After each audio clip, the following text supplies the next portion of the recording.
you are. It's alright, it's okay.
When all the rivers flow into the ocean,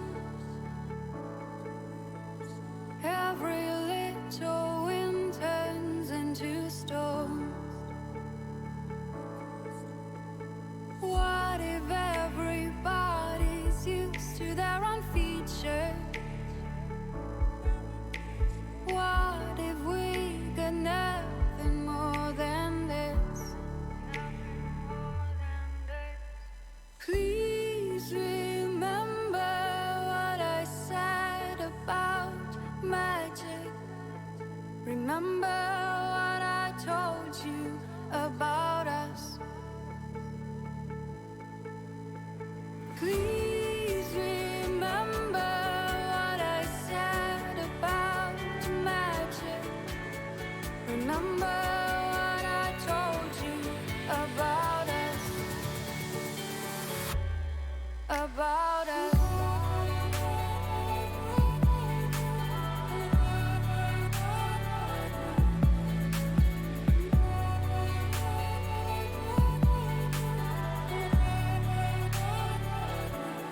About us.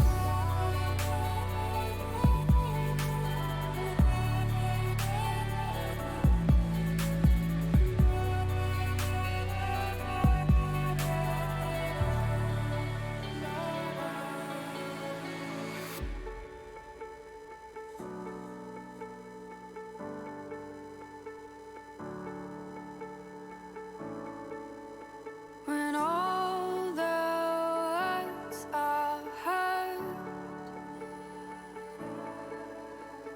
every little sentence turns to gold. What if everybody's just alright? What if we got nothing more than this? Please remember what I said about magic. Remember what I told you about us.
I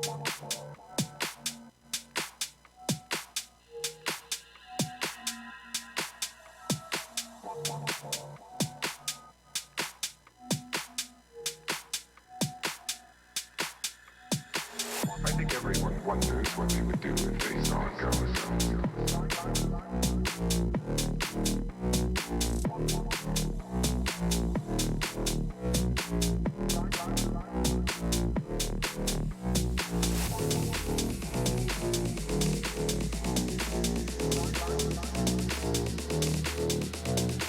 I think everyone wonders what they would do if they saw a ghost. I'm not afraid of your ghosts, Bridget.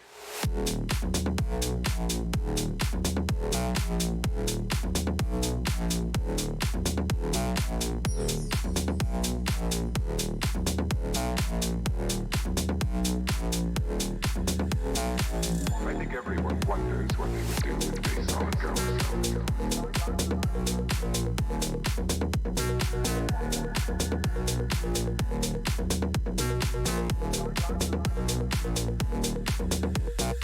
I'm not afraid of your ghosts, Bridget.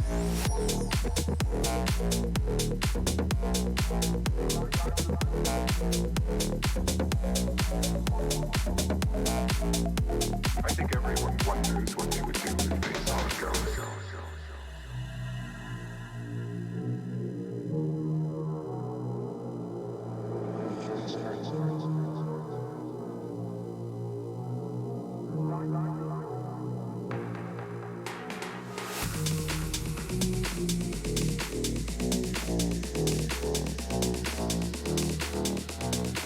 I think everyone wonders what they would do if they saw a ghost. I'm not afraid of your ghosts, Bridget.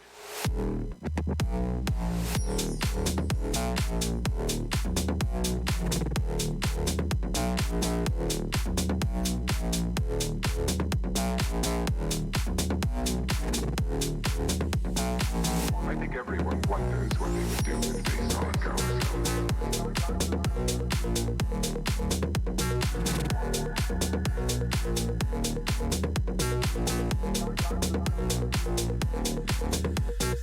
I'm not afraid of your ghosts, Bridget.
I'm off like a Django.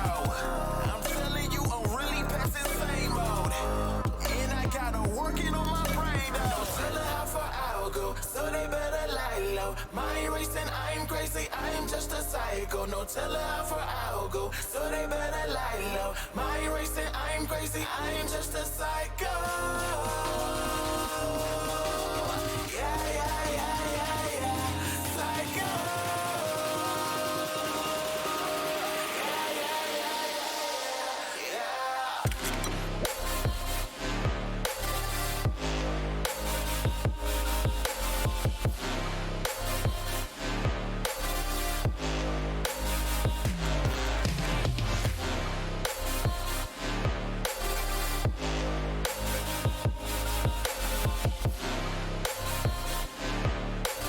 Mind racing, I'm crazy, I'm just a psycho. Yeah, yeah, yeah, yeah, yeah. Psycho. Yeah, yeah, yeah, yeah, yeah. Excuse me, like I have no manners. The man of my city, you're mapped up. So many are critics, but jealous, I'm litty. They numbers do not match the standards. So I'm from a gritty on China's. T'Challa, I'm really a panther. I don't want your pity, I'm ready, let's get it. I'm about to make this shit an anthem. Let me for the body like, let's go. You lanes really get me upset, though. T-Rex, such a nigga with snatch, yo. I want all the smoke like petrol. Gas to the mass on day, whoa. Bad shit get trash on set, bro. Psycho, they call me your idol. Won't want you do that slow, I'ma answer to the bio. Tell her how far I'll go, so they better lie low. Mind racing, I'm crazy, I'm just a psycho. No, tell her how far I'll go, so they better lie low. Mind racing, I'm crazy, I'm just a psycho. Yeah, yeah, yeah, yeah, yeah. Psycho.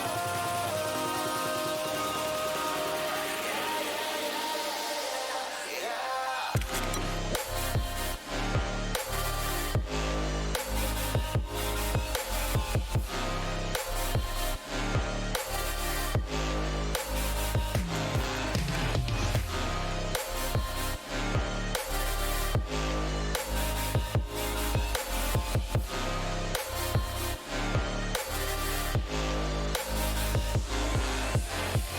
Kiss your words away, do not waste your time. Lingering, pondering, save your space and wine. You are not a tree, just move if you don't like where you are, where you are, where you are. Every time I think about all the things I live without, motivates me, it's a do or die. Fuck fear, no fear, it's worth a try. I lost people over petty shit I don't regret, and every time I think about it, all the time my heart forgives. I have given everything, but it's not enough. Fuck fear, no fear, my heart can't stop. No fear, my heart can't stop. No fear, my heart can't stop. No fear, my heart can't stop.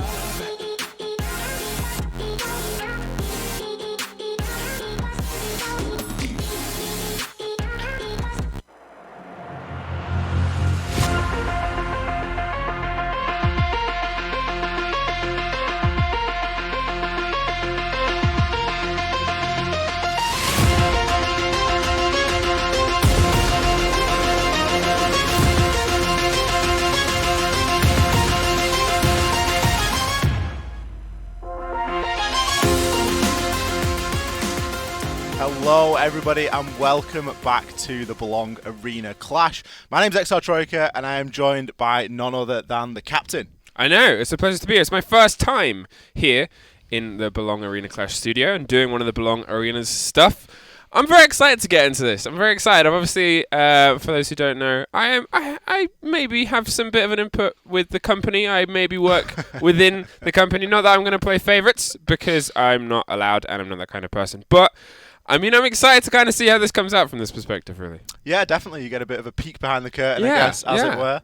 But we are going to be covering Rainbow Six Siege. Of course, this time it is on PC. That's almost the hashtag that I feel like we want to get trending here because... I mean, what was it you said at the beginning? Was just put that in the title. Just start the title with PC. It is on PC this time. This is the PC Rainbow Six. And then the names of the teams. I think we really need to shout about that because obviously last time the Arena Clash was on the Xbox and while it was well played and quite well well, quite popular as well. Yep. You know, we had a load of teams. We had people oversubscribed in stores to actually come down and play on the Xbox. Getting it onto PC is just the home of competitive Siege. It's an FPS, isn't it? It's where it has to throw it's down. It's an FPS you know? on a PC system. Obviously, all the kind of top leagues are on PC as well, where you see the Tier 1 happen, and the Tier 2 happen, and the Tier 3 happen. It's all PC. There's not really an equivalent, unfortunately, for console players. So for us to make that transition, hopefully, will bring, obviously, a higher level of competition as this goes on as well. And it will attract more of these players to grow the scene and grow the UK, which is a very strong region. Like you say, it's an excellent opportunity to get some real good grassroots players in at the start. You know, somewhere like the Arena Clash is going to be perfect to start your competitive journey, as it were. And even if you are making that migration over from a console, from a PlayStation or an Xbox, you know, you are going to have still the game knowledge. I know I started out on the PlayStation. I'm not great, but I still know how to play the game. Everybody's got to have roots. You know, everyone's going to start Everybody's got to somewhere. have a backstory. But this is certainly a good arena to start there. And like you say, getting involved in the grassroots scene of Siege and then building on from there and seeing where you will go. So we've got a ton of teams. I do believe there's 21, I think was the number that got touted around earlier in terms of That's a lot of teams. It's, That's a lot of teams, a lot of arenas, a lot of arenas. regions. Yeah, as far as I'm aware as well, all the teams, apart from maybe one exception, are quite happy to go to PC. I think everyone's kind of excited for this new face and this new front of the competitive level of the game itself and what they can kind of bring to this. We're having a quick look through the rosters earlier and seeing what names kind of jumped out. There's one or two good surprises in there, but let's have a look at the ones we have up tonight first of all, I believe. And obviously the games tonight is Stratford Saints versus Stratford Spartans. You had one job. I had one job. You know what? You can even read it off the screen right there. It's because they're all alliteration apart from Cardiff and like two others, okay? It's Cardiff and Manchester. They aren't alliteration. Everybody else is. They're rule breakers. And it's not my fault they went up against the S's. Stratford Spartans. I'm sorry, Stratford, with the roster there. And Cardiff Saints are going to be the first game of our evening. So they're the rosters for those two teams. This is, of course, where we're going to start off tonight. And as you say, oversubscribed. You can see there that there was more than 5 people per team in some cases. So, I'm not sure if they're going to be working out some sort of a rotation to make sure that everyone gets a bit of a game. There was a couple of names there that I've recognised. I do recognise Jake Southstar, I believe it is. I can't for the life of me remember where. Do apologise, Jake. But it was a name that did jump out to me nonetheless. Memorable, kinda. We'll jump into our map bans now with a lovely new overlay provided for this season by the very talented team behind us. Obviously, it is a best of one on these play days throughout all of them until the LAN, I believe, is where things start to change up into best of multiple. But we have our first thing, and it's kind of hard to call a map ban on teams you don't really know. We have got no idea, and we will be liars if we told you that we did. A lot of good value there, though. There's a heck of a lot of value. Great value in this lineup, and I think that's kind of ties into the fact that we don't know much about these teams, so they have good value on all of these maps. Because who knows where they're strong at? Who knows what secrets and tricks that they can bring to this? Week 1 is where we're really going to start to see things shake down. We're going to have to get a bit of a reckoning of all of the teams that are involved in the league, and then we can start to figure out who's going to be facing off against who and where these likely battles and storylines are going to start to develop. But of course, this is week 1. All these rosters are very fresh. I'm sure that they'll have been in their respective arenas, practicing, getting used to each other, adding people on social media, becoming friends and building that sort of new network of people to play with, not only here in the Arena Clash, but of course outside of the game as well. And well, we're going to have to see where these teams favour, which sort of maps would you think, Fluke, that you think that these sort of... Because essentially we're talking about pickup teams here. Yeah. We're not talking about teams that are practicing, that are scrimming, that are, going at it 5 nights a week. We're talking about a good group of guys and girls that are going to get involved in their arena. Where's that going to be best to throw down? See, the instant jump tos are the ones that arguably in a lot of other places there's a bit of a sigh. There's a bit of a border again. But these are where these kind of teams can play, because that's where these pickup teams, where they can bring a bit of that ranked ferocity, where they can bring a little bit of that looser, but we all kind of still know what we're supposed to be doing play styles, especially in these earlier weeks. Clubhouse, again, is a very good map for that, because although it's still kind of being put together and still being redeveloped, especially as we've seen with SSG doing pretty fantastic defenses, that's kind of mirrored by a couple of EU teams throughout the qualifiers for CL with their very tall defenses. You know, those are maps where they're going to have a bit of a ground beneath them. If they go to somewhere like Villa, I can't see it going well. Yeah. That would be 6 defense, 6 defense. The thing, it seems like a strange thing to say in that we believe that Clubhouse will be a good map for these teams to start on, because whilst it's technical, it's only really as technical as you want to make it. So it doesn't really matter if you want to play it at a super high level or if you just want to play it at a really nice ground level of Siege, whereas a map like Villa, for example, is a highly technical map, and there's only really a couple of ways to do it, and they all revolve around a lot of coordination and a lot of skill and a lot of teamwork. Now, that's not something that these teams have necessarily developed as of yet, hence the maps such as Border, Coastline, you know, your Clubhouse, maps that are really good and they've got a good base strategy, but aside from that, you don't need to vary too far onto it. Yeah. It's your old familiar. Now, unfortunately, the ban screen has had a little bit of a moment, and we're going to let it rest for now. Maybe it'll be working for the next one. But the bans are going to be read to us in just a second, and we'll try our best to give them to you. Border is the first one gone. Villa, Coastline, Cafe, Consulate, Bank. And the remainder is Clubhouse, so that will be played. Thank you. From the studio, that is what we're going to go. So Clubhouse was one of the ones that we said, it's a very, very good map for these kind of teams. There's a lot you can do with it creatively, sure, but if you're not quite in that position, as you said, you can still kind of bring a game.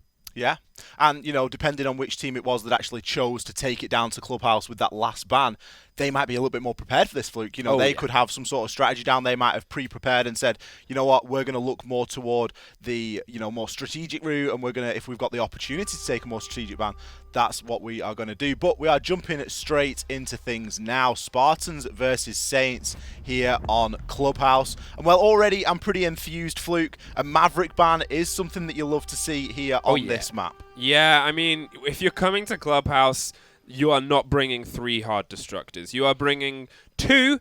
Most of the time, it can be 1, but a lot of these points will, even when there's 2 on the board, require both of them. Expect, if both of them are allowed through, consistent Thermite and Hibana plays. Jackal is the one that's taken out. That is a bit of a comfort ban, I'm going to say. I think that is a sign that it's more of a pickup game, more of a bit of a loose strategy, because Jackal can cause problems if your teamwork isn't to a T. That's the kind of operator it is. Same, it's like a Caveira ban. If we see a Caveira ban, I might lose my mind.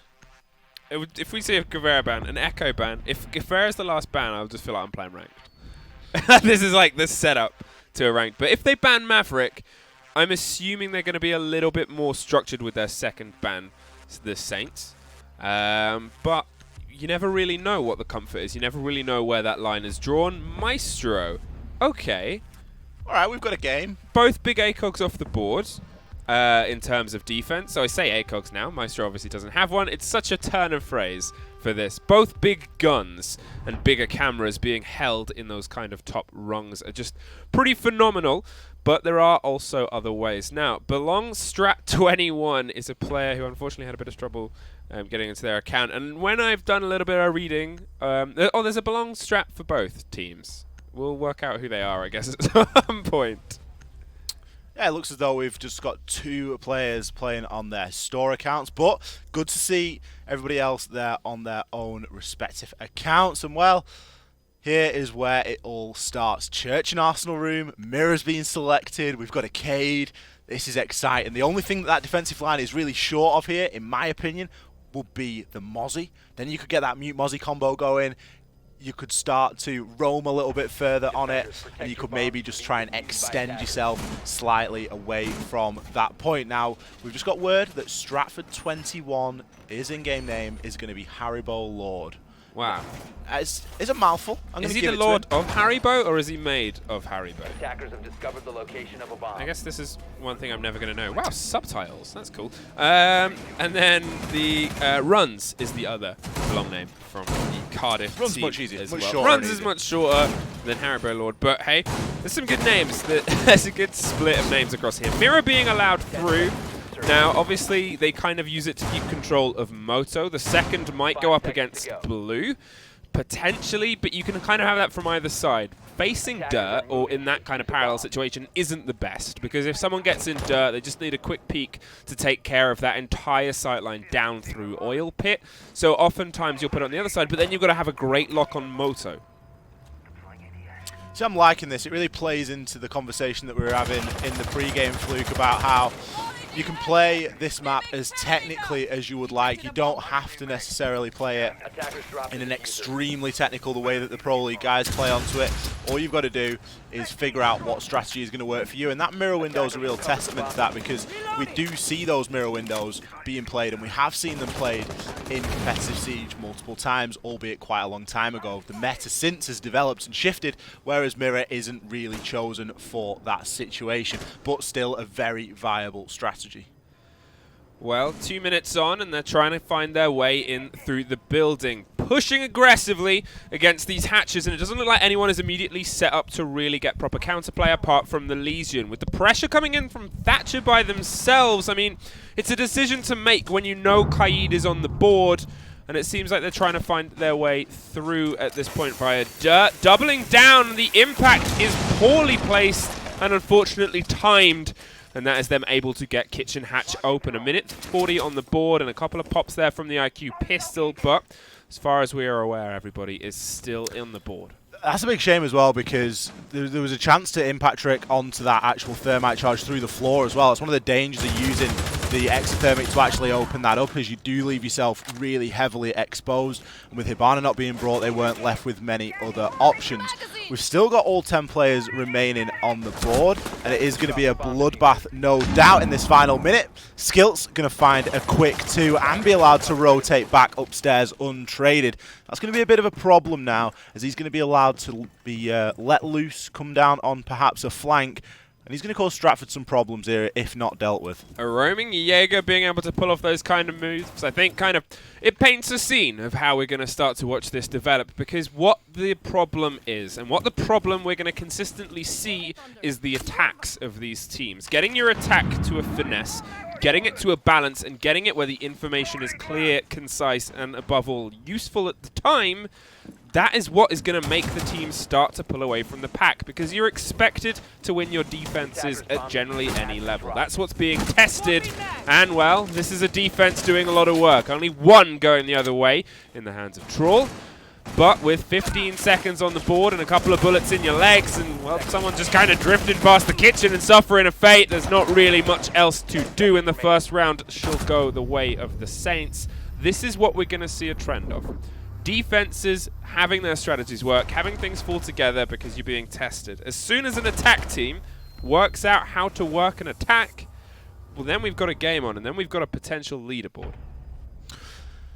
Yeah, like you say, this game is likely to be won and lost on the attack, because the defences should come a lot easier for these players. The time is working down in your favour, and particularly when you're on such a powerful site like Church and Arsenal, you just have the luxury of those powerful angles to play into, and you don't need to expose yourself all too much. All it takes is one player like Skilts to heavily weigh the advantage in the favour of the defence, getting a couple of kills, getting away untraded, and then being allowed to rejoin the fight in the dying seconds. So round number 1 will go to Cardiff there. CCTV room and cash is going to be the second objective, as is the norm here on Club. Well, there is the Mozzie that you asked for earlier, doubled up with the Valkyrie. I'm assuming the Doc is going to be playing on the top level of Garage as well. But with how aggressive the Jaeger was before, I mean, who knows where they're going to find themselves. Potentially dug in on the half wall underneath the point and trying to make sure that they keep that wall locked down. They have only bought the Mute to try and stop any immediate aggression through, and with the double hard destruction, the Thatcher and the Capitao, you get the feeling that this wall isn't going to stay standing for long. But there's 1,000,001 ways to get your way through that big double war. It's doing the next steps that become nigh impossible. Getting that Doc out the top of Garage, where we said he's going to be playing, getting in underneath him if you need to, and then maybe finding some pressure against the construction side as well. As you say, Fluke, there is no real excuses here for hard walls not being open. I think the only thing really that Spartans could look to bring in addition to the lineup that they've got is maybe the Zephyr, as we all know how powerful Zephyr can be in terms of stun locking those bandits out and certainly destroying the floor underneath, making it uncomfortable for a bandit to be able to sit and trick in place. But great prediction there from that boy Raz as he takes down Access. Access just trying for a bit of a cheap one there through the bottom of that doorway, and will get cut down in process. Even though he was prone, he still got taken out. Something you love to see, obviously a bit of good drone work going on there on the side of the Spartans. No one really there in a position to try and trick onto the wall, but they've not in fact brought the bandit, instead just opting for the mute. Now, we usually say good teams will get this wall open within the first minute of the round, and so far Spartans are on track.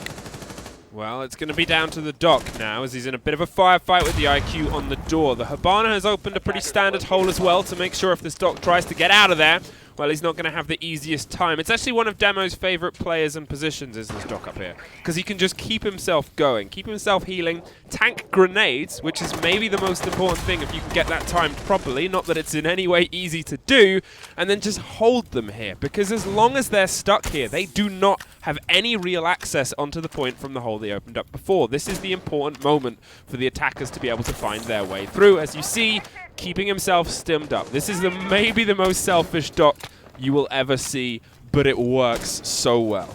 Very heavily committed there, and he will be rewarded with a nice kill onto the Hibana. Now, I'm not sure if the actual main garage panel has been open there. It has panel 1, so it is going to be difficult for him to actually rotate out of that position, but providing that people still keep on peeking onto Hog, he will still have the powerful position. That boy Raz going to put a very quick end to him.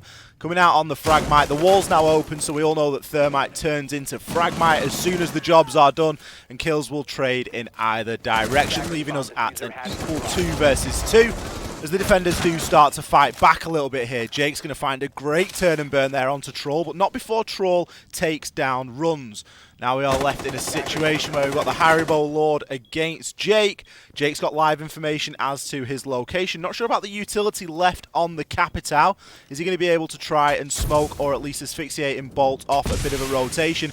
Looks as though he's going to try and go for a plant here. I don't think Jake's got a C4 in hand. If he sticks the plant, he could see some success. Jake going to have to push on through the smoke. The live ping still coming through.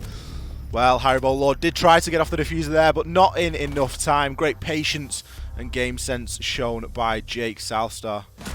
Well, yeah, as you said, they kind of came around together there for the mute to be able to steadily and slowly make his way in. Obviously not sure if he only had one bolt left in his arsenal there, popped off on the door and the smoke on the other to try and hide it, but with the Valkyrie pings consistent and troubling, well, that is how things swing. There's a little bit of a shanker there in the hands of Access, but quickly swapped to an element of Bandits, maybe not going to play that game, and we're looking at the gym bedroom hold. There's a castle, there's a Jaeger, this is a traditional hold. The one thing I would say that it could be missing, and obviously there's always the possibility of a 6-pick, is a bit of creative mirror playing. Creative mirror play is always a possibility. There are ways and means of dealing with mirrors in those difficult to root out locations. Capitao is a thing, of course, as well. The Saints have shown so far that they're not scared to bring the mirror. They're more than willing to try and work that into the strategy. Something that I really like to see on this gym and bedroom is actually the Cade. And you Cade trick from afar, essentially. You know, you're able to reinforce one of the walls inside of the bathroom as they've done, open the other side as they've done, and then play the Cade inside the bathroom. You can even do it in conjunction with the Bandit as well, and then you're able to throw the Electroclaw onto the wall, and it can just slow those attackers down. Well, this is exactly the kind of setup where I think Amir is very good. As you can see that they've put the one wall in the bathroom there, and we see this played by a lot of bigger teams.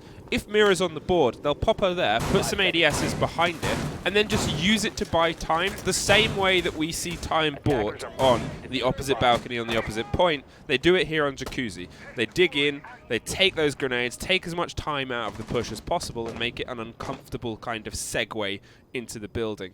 One of the things we're not seeing a huge amount of by the looks of it, minus what Castle's throwing up now, is a lot of heavy work done on the CCTV cache side. They've put themselves in on the wall on top of red stairs and the parts there, but they're not going to play into CCTV. They're going to just lock off on the doors of cache, say, well, this is where we're going to hold it from.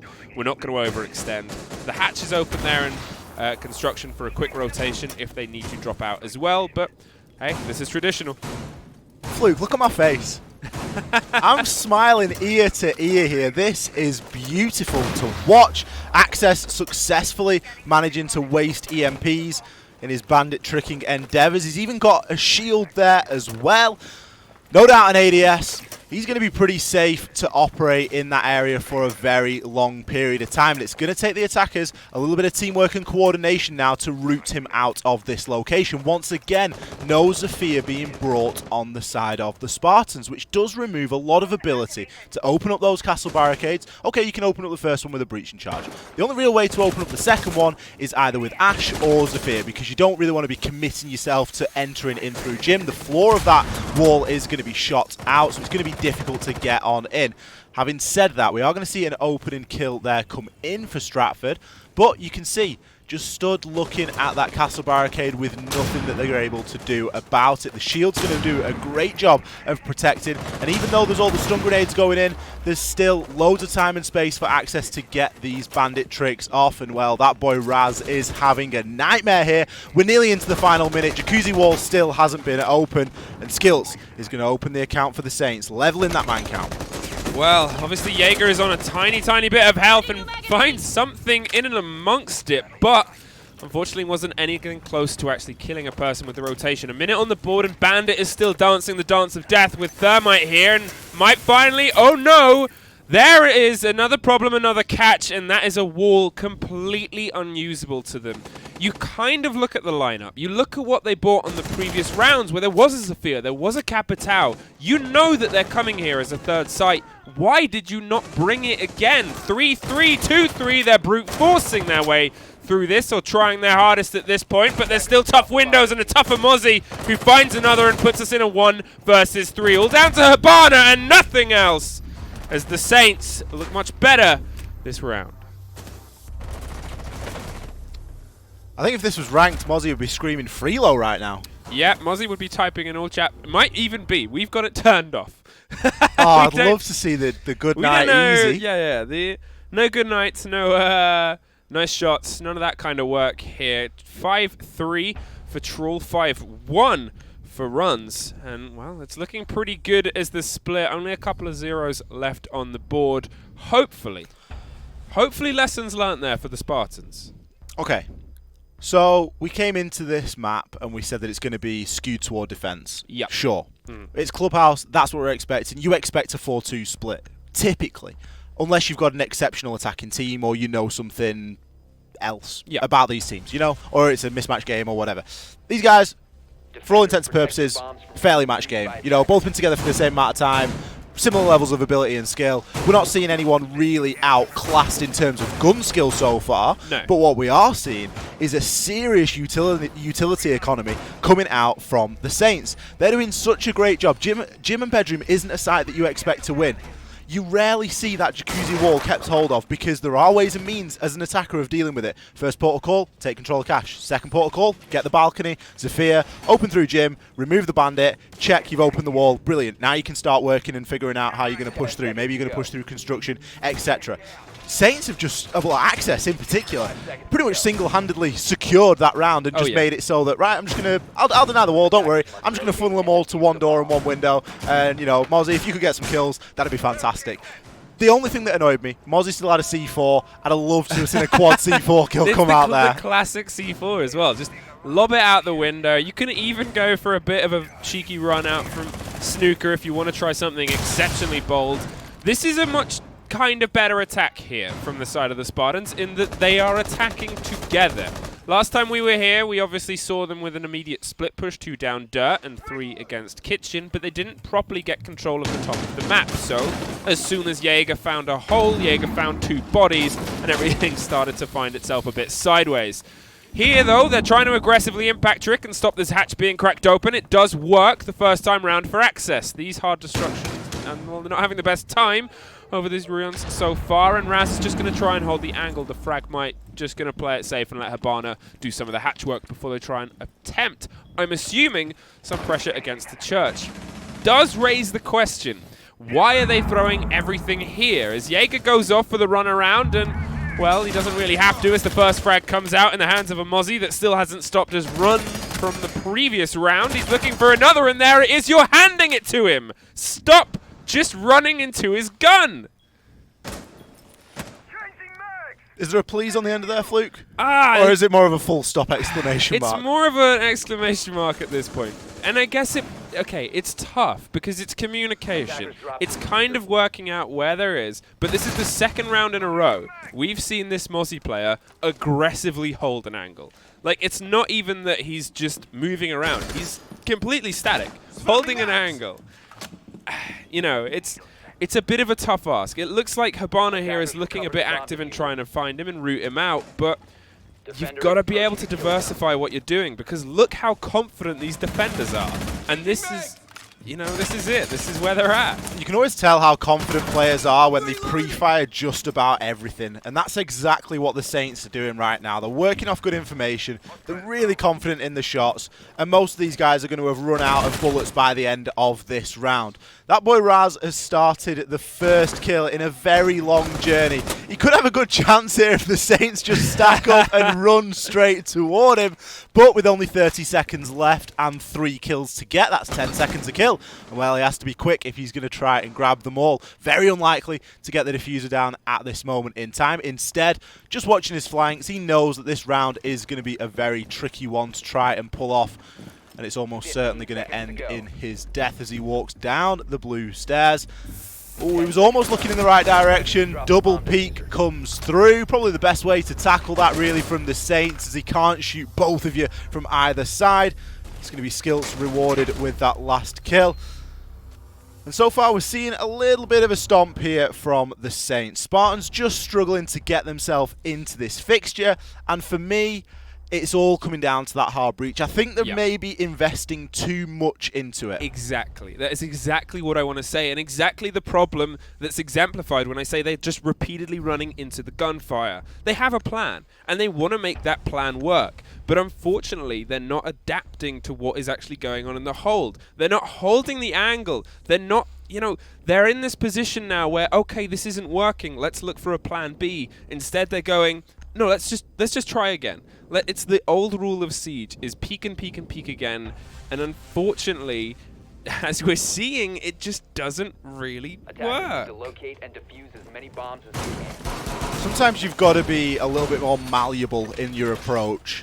And if something isn't working, you know, if the kitchen hatch is proving really difficult to get open, okay, instead, let's try and open up church. Because there's only so many impact grenades on the side of the defenders. There's only so many times that they can try and successfully affect onto the round.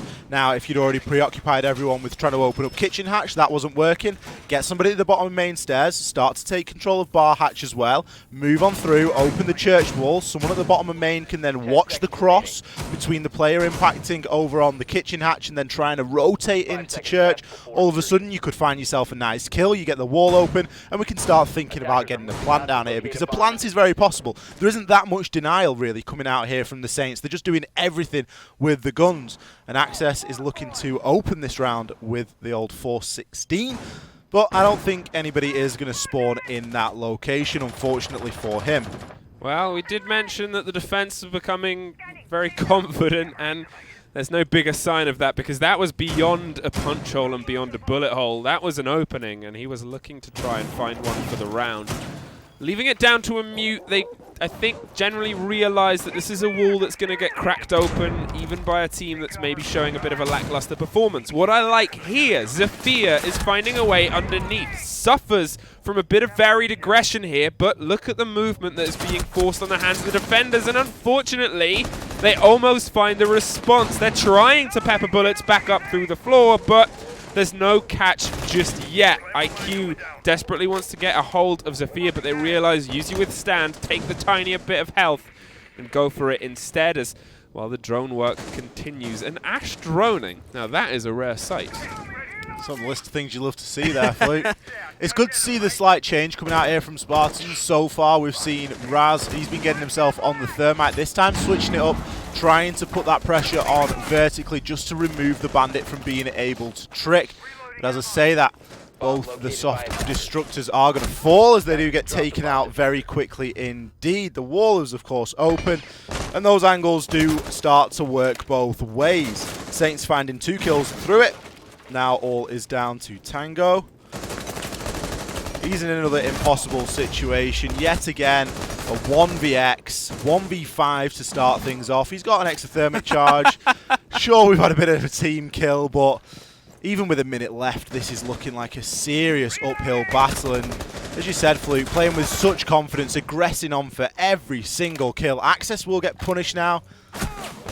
Still seeing pre-fire shots coming out of that breach. He's trying his best to make his way over to the diffuser, but he hasn't got any intel to work from. Jake finding that last kill of the round yet again, putting that SMG to use at long range. Even throws a couple of 360s in for us there. Just showing off. Everybody's trying to make their highlight reel out here. 5-0. And obviously, we can kind of look at the split there. 10-3 is the current leader of the board. There's only one player now that doesn't have any kills to their name, but the entire spread, pretty much, of the kills on one team is made up by one player on the other.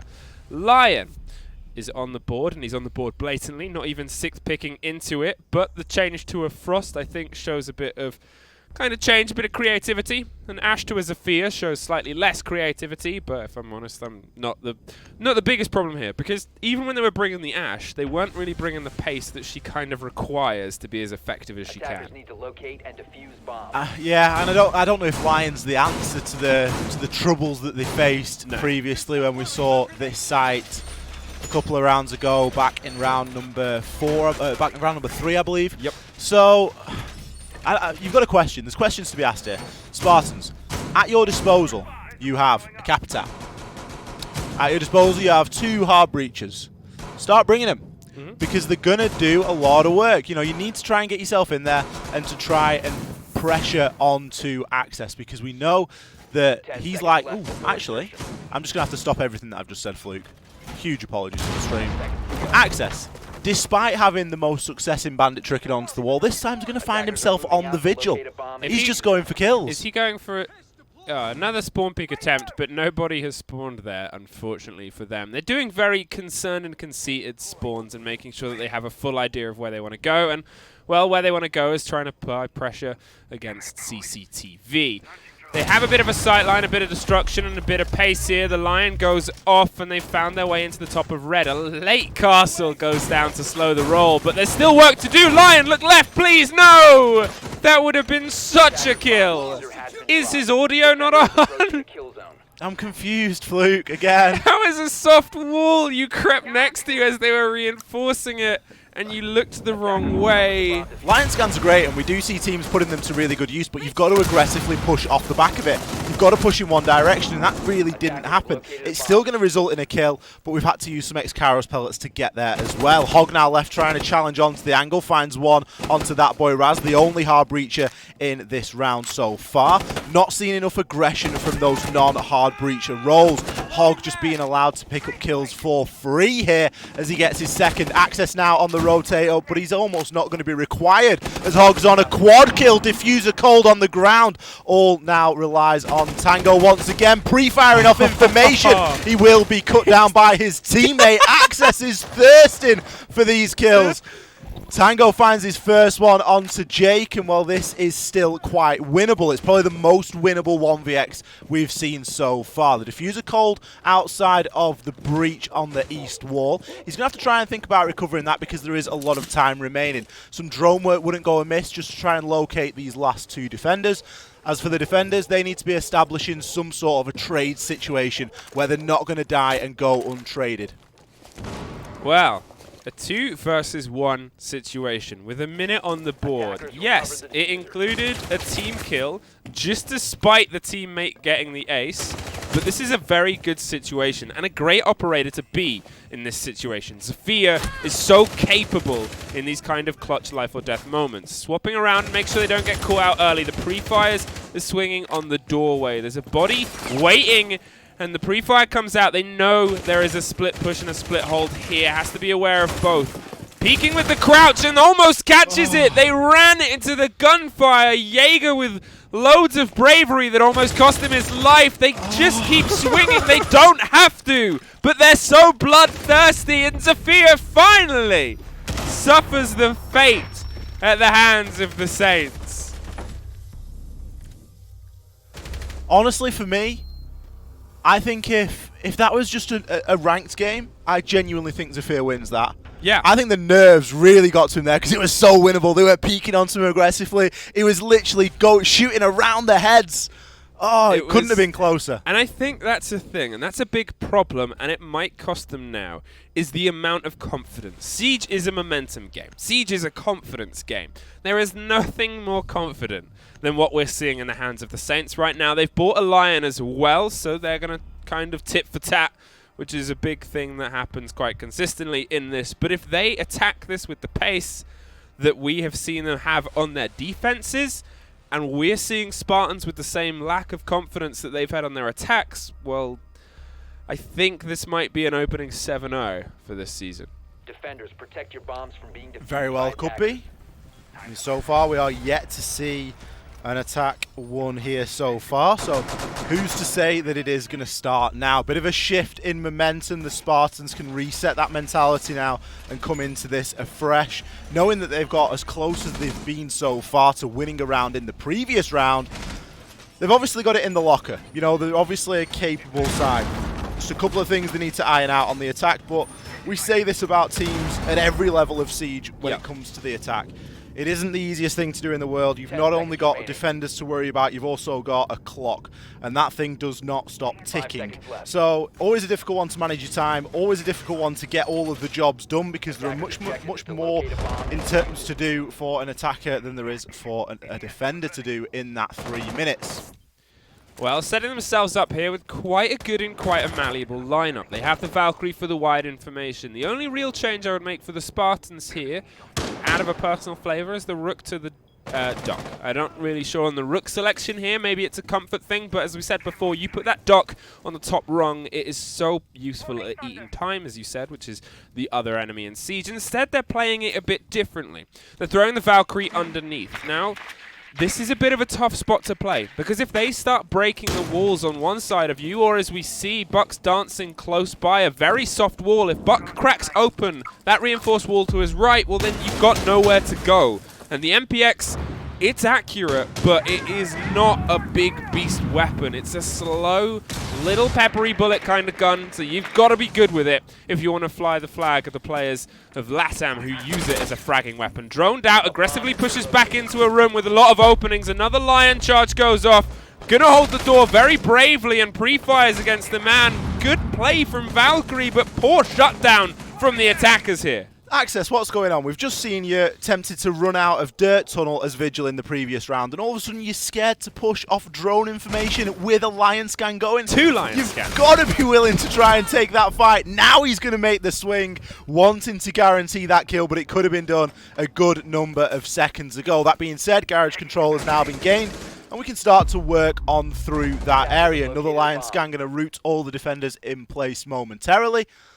But for now, left holding long angles. Troll doesn't really want to give himself away. He's got a bit more than just a single bullet hole. Kills are going to fly in for the attackers. Diffuser going down. Troll way downtown over inside a bedroom. A 1v5 post plant to deal with now. And he isn't even able to find the first. Flawless round's going to close things up for the Saints. And they are going to be the first winner here in Arena Clash. Wow. Well. Lessons to be learned for sure. Well played from the Saints, obviously, to open up. They played very, very strong, and when they played, it was very tight from a team. They've obviously been doing their practice.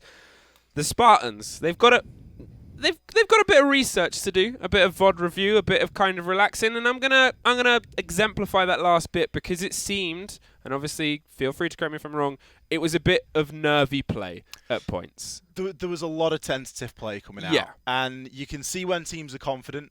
We saw confidence with a lot of pre-fires, a lot of people getting in there and being really aggressive, and then on the other side of that, we just saw hesitation. There's no killer instinct whatsoever. Oh, no. And then you've really got to have that level of confidence to push through in team, because often the more confident and the more aggressive players will win out in the end. Yeah, well, that's it. And I think although they've obviously suffered a 7-0, so have so many teams before from having bad days. And the first play day of a season is your roughest. There's no two ways about that. Because that's when you kind of really get tested, not just by your strategies, not just by what you're working out, but being on a stream, being watched, which for these guys, it's the first time a lot of them have ever been broadcast and casted. And there's, those moments, like we said with Zafir in the 2 versus 1, where if there was that lack of pressure, very, very good chance they would have won that. Speaking to a lot of players when it's particularly like the first event or the first live event as well, which of course this is all kind of terminates in, they often lower the sensitivity when moving into that final land stage because they know that the jitters are going to start to come and they're just going to knock it down by 0.5 or 1 or whatever it is, just something that they're still comfortable with. These guys play enough of the game so that a small sensitivity change isn't the be all and end all, but just reduces that instinct reaction that you do sometimes get, particularly when you really put under the gun like that. And that was a big round. If that round had gone their way, they'd have gone into the split, a bit of a momentum, bit of good feeling there, not going in 6-0 down, facing against the match point. Very difficult mentally to come back after that. Tough. And tough is a bit of an understatement there. Clubhouse as well, obviously, is one of those maps that traditionally is defender-sided. If you're going in 6-0 on a defense, it's a good place to be in, especially when every single round of that, you're getting a bit more confident, a bit looser. Yeah. They team killed twice in the last 2 rounds. One of them might have been an accident we didn't fully see. The other one was 100%. 100%, and if they're telling you they did it by accident, do not listen to your teammate. That was to stop you getting an ace as Castle, which may be the first Castle ace Rainbow Six has ever had. It would have been a very, very rare event to see that, but yeah, a lot of... I hate using the word greed, Fluke. But I think that's the only word that can really categorize Access's behavior. They're trying to find out on that last kill, just really thirsting for it. But obviously feeling his shot, wanting to get himself involved in the action. And they all did a fantastic job of that. Some real standout plays, some names for us to watch out for in future weeks. But we are going to cut to a very short break now as we get our second game for you ready for this evening, which is going to be the Ballamore Bears versus the London Lionhearts. So grab yourself a drink, don't go anywhere, we'll be back very, very shortly. To justify missing the signs I knew. My hands were tied the moment we met, and there was more to you. You were only 17, and I was your sick release. A hostage on a silver plate to you. Those roads we walked, I'll know forever. Those times we talked, I still remember. Is it not enough that I paid with my heart once, twice? If I'm blind to who you are, which of us was behind bars? Is it not enough that I barely got out with my life? I still carry every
Maybe I was looking for a lifeline, someone to hold on to, something I thought was true. So tell the truth.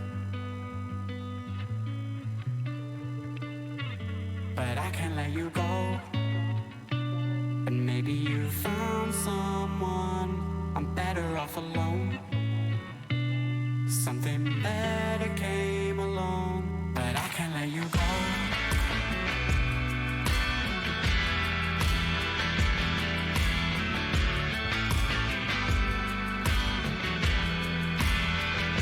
But I can't let you go.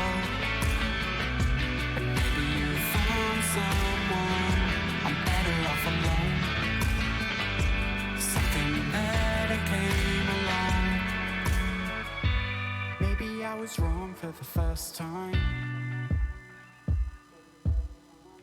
And maybe this was all just in my mind. We'll rise and fall and start again.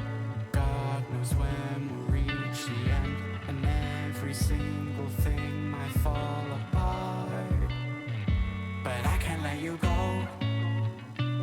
And maybe you found someone. I'm better off alone. Something better came along, but I can't let you go.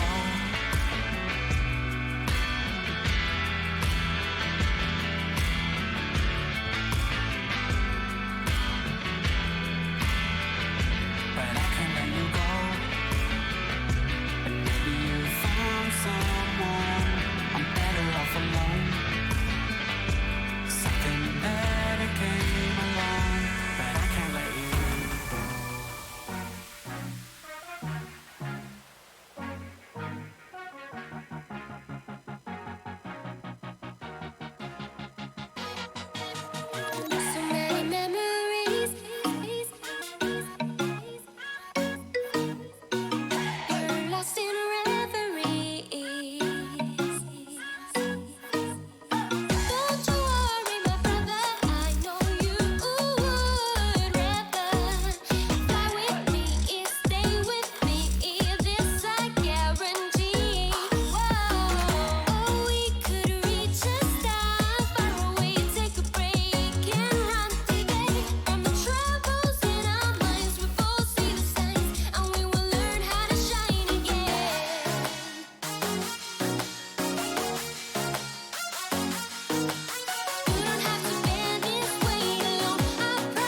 Heaven knows where this went wrong. Telling me to just move on. Holding on to regrets we made. Now it's time to walk away. Oh, you don't know my scars, but ooh, it's not who we are. Oh, you don't know my scars, but ooh, it's not who we are, who we are.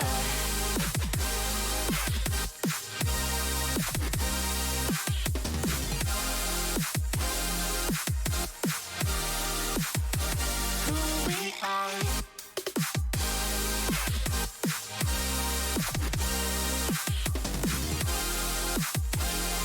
It's not who we are, who we are, who we are, who we are.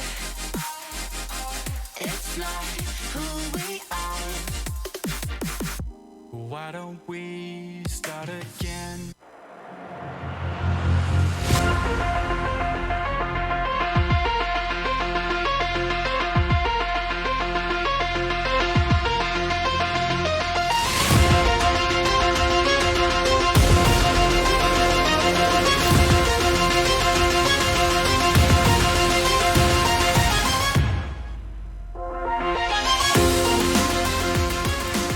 Hello, everybody, and welcome back to the Belong Arena Clash.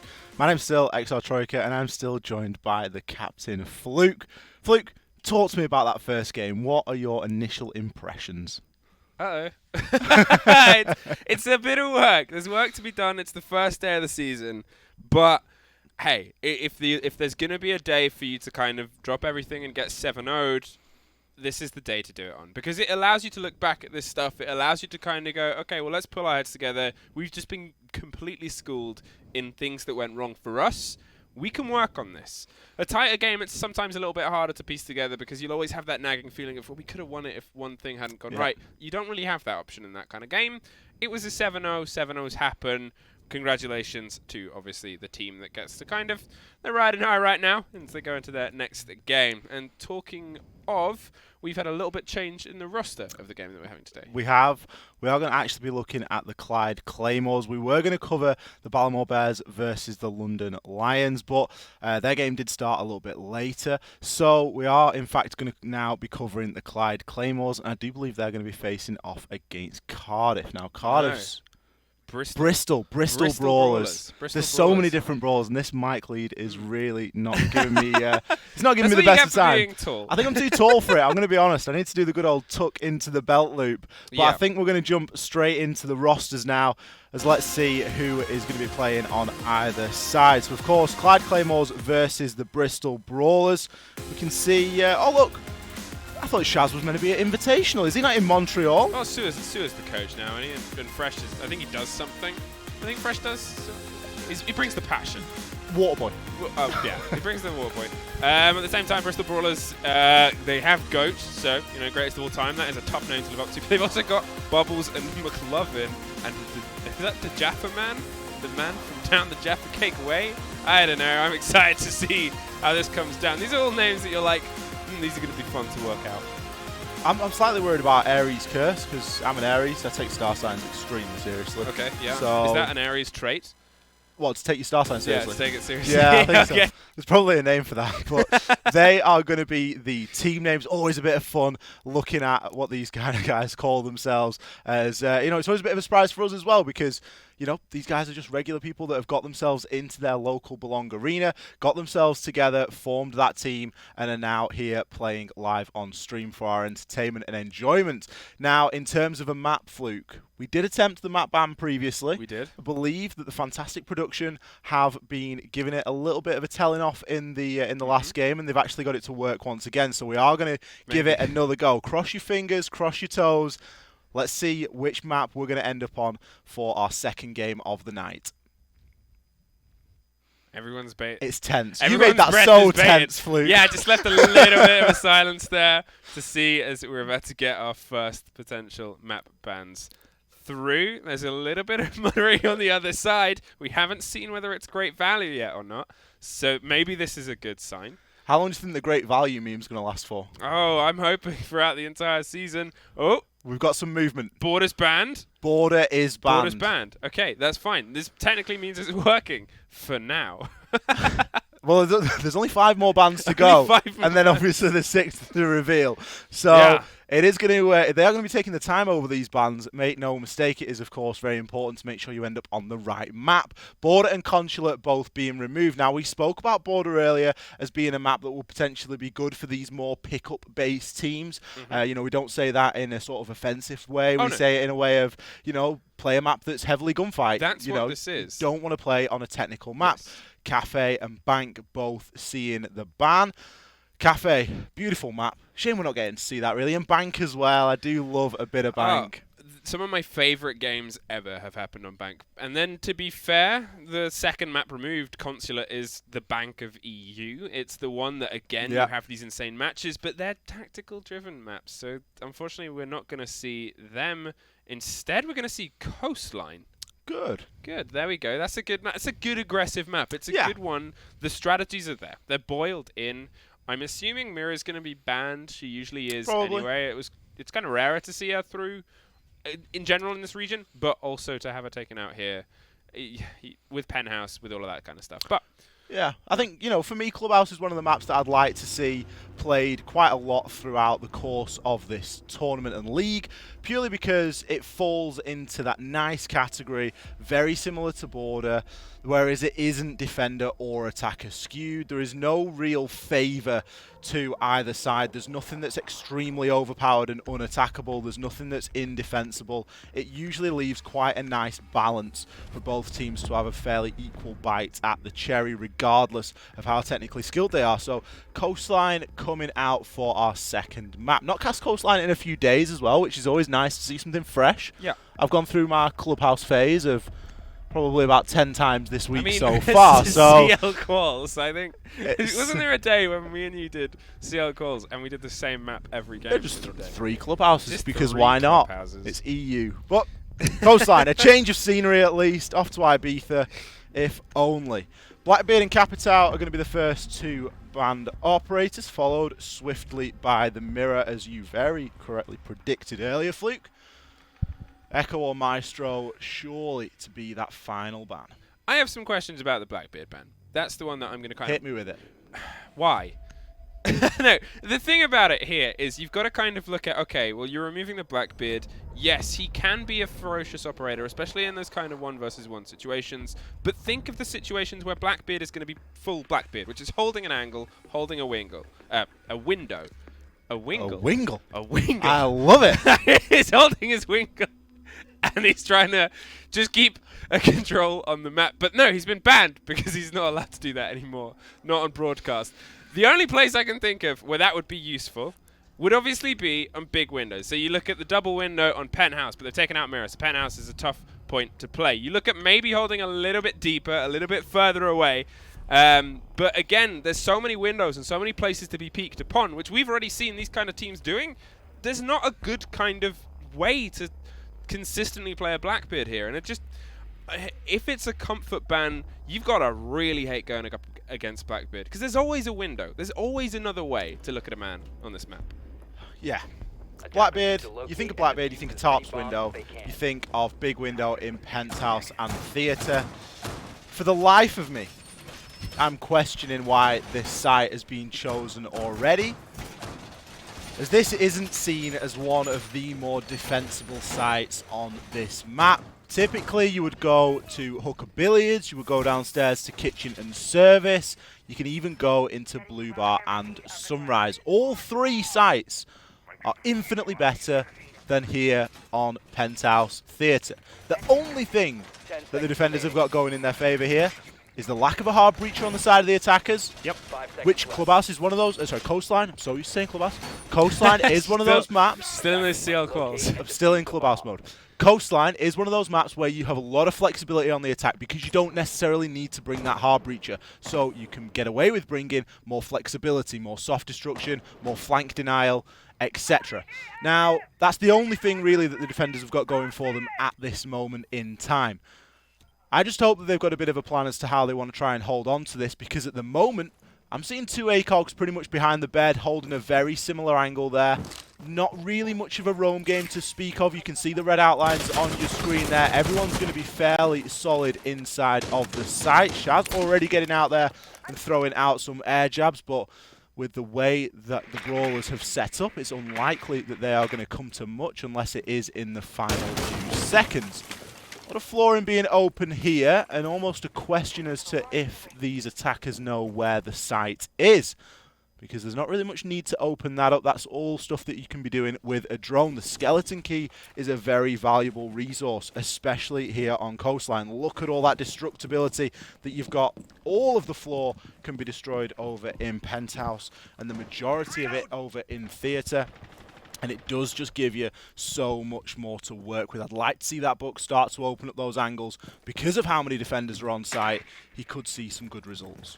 Now, you may be thinking why we're both so against the idea of this being a point. And if there's a time to bring it, it's your first point. Look at the defenders. Look how together they have to be clumped to try to hold onto this. The two obviously stuck in that little box by the bed. They have a drop down. They have the kind of Hall of Fame next to them. And, well, they have even less space to rotate. So when things go a bit bad, there's nowhere to go from it. At the same time, the only real option is to crack in where Frost is holding inside Theatre, dig the big wall open and watch it from outside. It seems like they're just going to try and hard aggro the doors and the windows, but this is it, the rotate. As soon as they try to move, as soon as they try to get out of there, outskilled in VIP, well, there's nothing you can do. Nowhere to go, and the attackers just have so much sight and so many different lines of it to be able to make this entirely floor as lava. Billsy will find one, as these defenders are just being ever constricted. The attackers are making their presence known now, just pressuring on. It doesn't really matter that they've only got single doors and windows to go at, as now we do enter a 3 versus 2. You can hear Doc just stimming himself up, but a plant is going to be attempted, covered by the big window, and Nomad watching the flank. This is really good coordination here from the Claymores, despite the slightly shakier start than we predicted. Shaz is going to find the kill there over onto Frost, as a rotation will come in to try and deny the plant, but it has gone down successfully. Ooh, Rook there. You had a glimpse of the upside down repel, but it wasn't enough to work with. With the plant down in a 1v3, having already stimmed yourself up, it was always going to be a tough call. But the Claymores do a really good job there of attacking onto that site, and often when we see that site brought out, it is a little bit of a shock to the attackers. Because it isn't played so often in the competitive scene, they're not necessarily used to how best to attack onto it, and you can see mistakes being made. It isn't the worst pick out here from the Brawlers for their first choice. However, what I would say is, going back there for round number 2, now we can start asking the hard questions. Why are they going back there for round number 2? I just asked you that. Yeah, and that's the only question. I did say it's a hard question for you. You might need a minute. Possible question. Look, they're trying to change things up. One of those answers is they're baiting out a very turtle-based defense with the castle and swapping to Caveira, who's going to be a little bit loose and aggressive on the far side of map, which can work against a team that's not aware of that kind of playstyle. But if we kind of throw our minds back to the roam clear of Claymores, it looked very good from the bits we saw. It looked exceptional. Yeah, they were all over the place. Buck was opening angles before he decided to creep his way through. They checked both staircases, and then they cleared and went against the point. It was arguably too cautious. We saw air jobs getting deployed in the first 15 seconds, Buck opening up the floor, and there was a question as to whether That's really good. Like, I like that you're doing it, but I'm not sure that you need to yet because it doesn't look like anyone on the side of the defense is going to stray outside of the bomb site. Now, the Claymores haven't changed their lineup at all. Obviously, all pretty comfortable there in the roles and the operators that they're going to be playing. Still, being pretty persistent, realizing that they don't want to bring that hard breacher. They don't need to, in inverted commas, waste that sort of a pick. And instead are going to try and repeat the same results that we saw last time. Now, a lot of attention being shown there to that main window. Always love to see some Claymores and a couple of air jabs getting tossed out down there. Caveira is going to be called out. The upside down repel is a hellish thing to try to deal with. Cavi instead going to rotate all the way through to Sunrise. But look at how little impact onto the round she is having so far. This is going to be so easy to try and Claymore her off, air jab her off, and you almost don't need to worry about that player at that point because you can just continue to aggress onto site.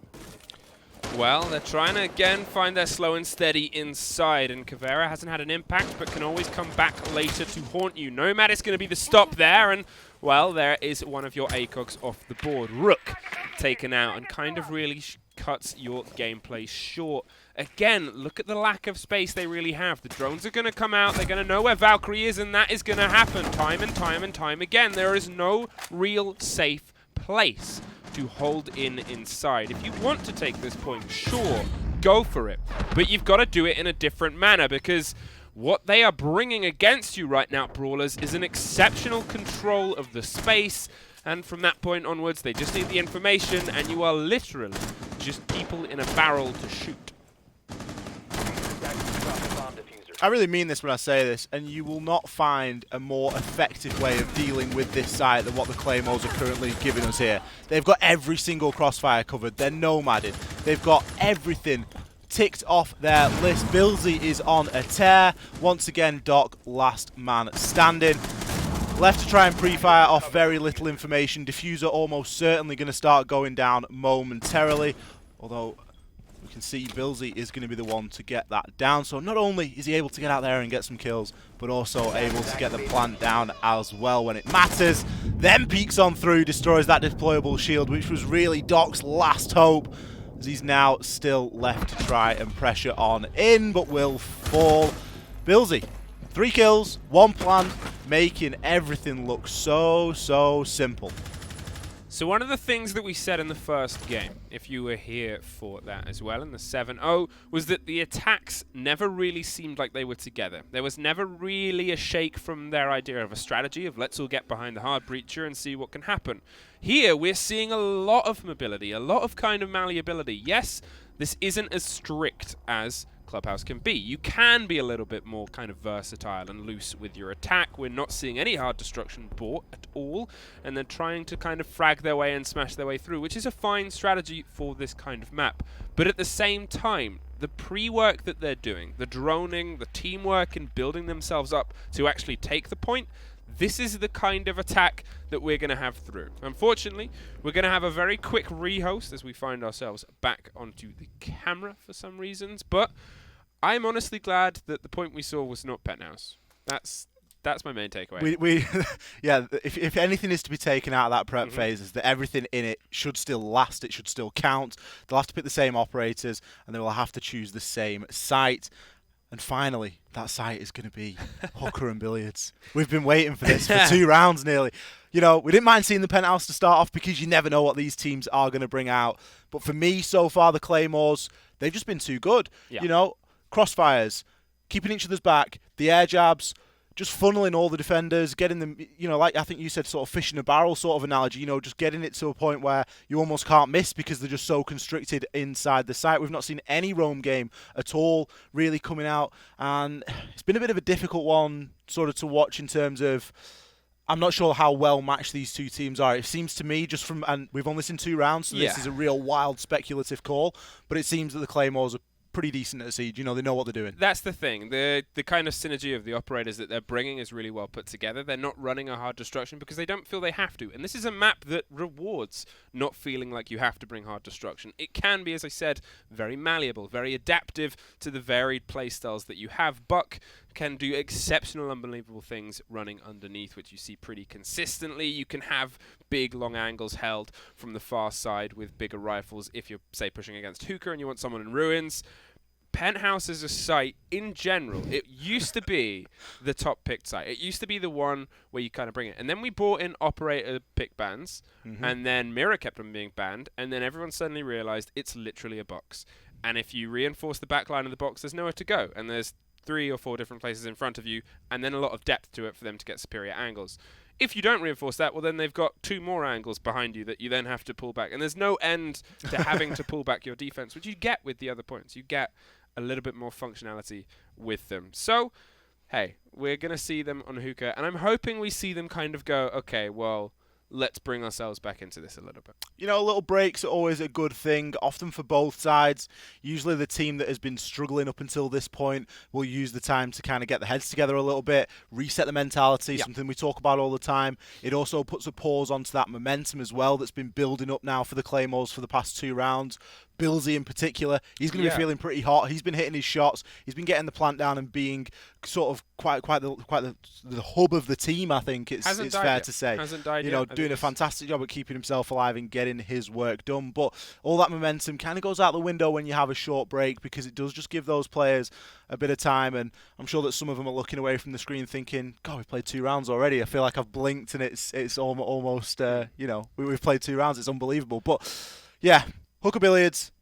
Tick, all about how they defend it now. Yeah. We need to see a little bit less of the old handy hold inside of the site. Get out there, stretch your legs, play vertically, and just, you know, extend a little bit further, because so far it's been so constricted. I'm trying to remember. So Blackbeard and Mirror, 2 of the bans. Jackal was the first game. It was Capital, I think. So it's a safe bet to say Capital. Capital's got one of the highest ban rates in the whole. I was so confused about the Blackbeard ban. An Echo. I forgot. An Echo. Okay, there's still a lot of utility on the board there. There's still a lot of functionality there. And yet they're kind of bringing these very static defenders. You've got to look at the combination that we just had. Yeah, we've seen a Frost Trap catch someone. Okay, that's a trick that works once. And we've seen it work once. But they're still bringing it. The Rook and the Dock combination as well, I'm curious about here, because they're bringing that as a decision. I'm thinking, well, what else could be there? You've got to not be so defensive about this. The comment about the Frost there, sure, it got somebody caught in a trap. Yeah. But it didn't result in a kill. Nope. And it didn't result in a round win. No. Now, they're not the be-all and end-all kind of things. However, I look at this lineup and I think Legion. You should always think Legion, one of the best operators in the game. Ella, recently buffed, incredible weapon, fantastic gadget. Who else are we talking? Pulse, C4, Vertical Denial, Mozzie, Vertical Denial, C4. Like, these are the kind of operators that I'm thinking of in this situation. We've also got the Doc Rook combination, something that I'm extremely critical of. Maybe almost to a fault, but it really is something that I feel quite strongly about. Get it off your chest. Get it off your chest. Get it out there. Get out there. It's like therapy. There are other operators that do similar functions in that they have an ACOG and they have static cameras that can be valuable. You know, it's not as if we're seeing that much grenade play coming out from the Claymore. Sure, they're bringing 2 grenade operators, but they're not resulting in many kills. I think you can get rid of the Rook armor at least. Sure, bring the Dock. He's handy to revive people from afar, but think about the Maestro or something else. You're frantically pointing at the screen. Why please do they tell me. not have the rotation to Cool Vibes? They've left Cool Vibes soft, but they haven't got it as a rotation. They haven't got it as any function of utility. They've literally just got it as a soft wall, and nothing is on Cool Vibes stairs. All this takes is for someone to go up those stairs, and the point is the attackers. Like, that's all it takes. There's no barbs by the looks of it. There's nothing. There's just a Dock with a gun, a hope, and a dream. And you know, it's moments like that where that is all free real estate. And that staircase is maybe the most important bit of real estate for this point. I like the reflex on the AK-47. It's not something you see all the time. Val going to get droned out of main lobby now, as we do have Shaz trying to cover onto these angles. Not really wanting to get flanked on his main job. He's focusing a lot on that flank denial. Ooh, Valkyrie so close to coming to blows with Billsy there, but instead will retreat back up those all-important Cool Vibe stairs, as you say, Fluke.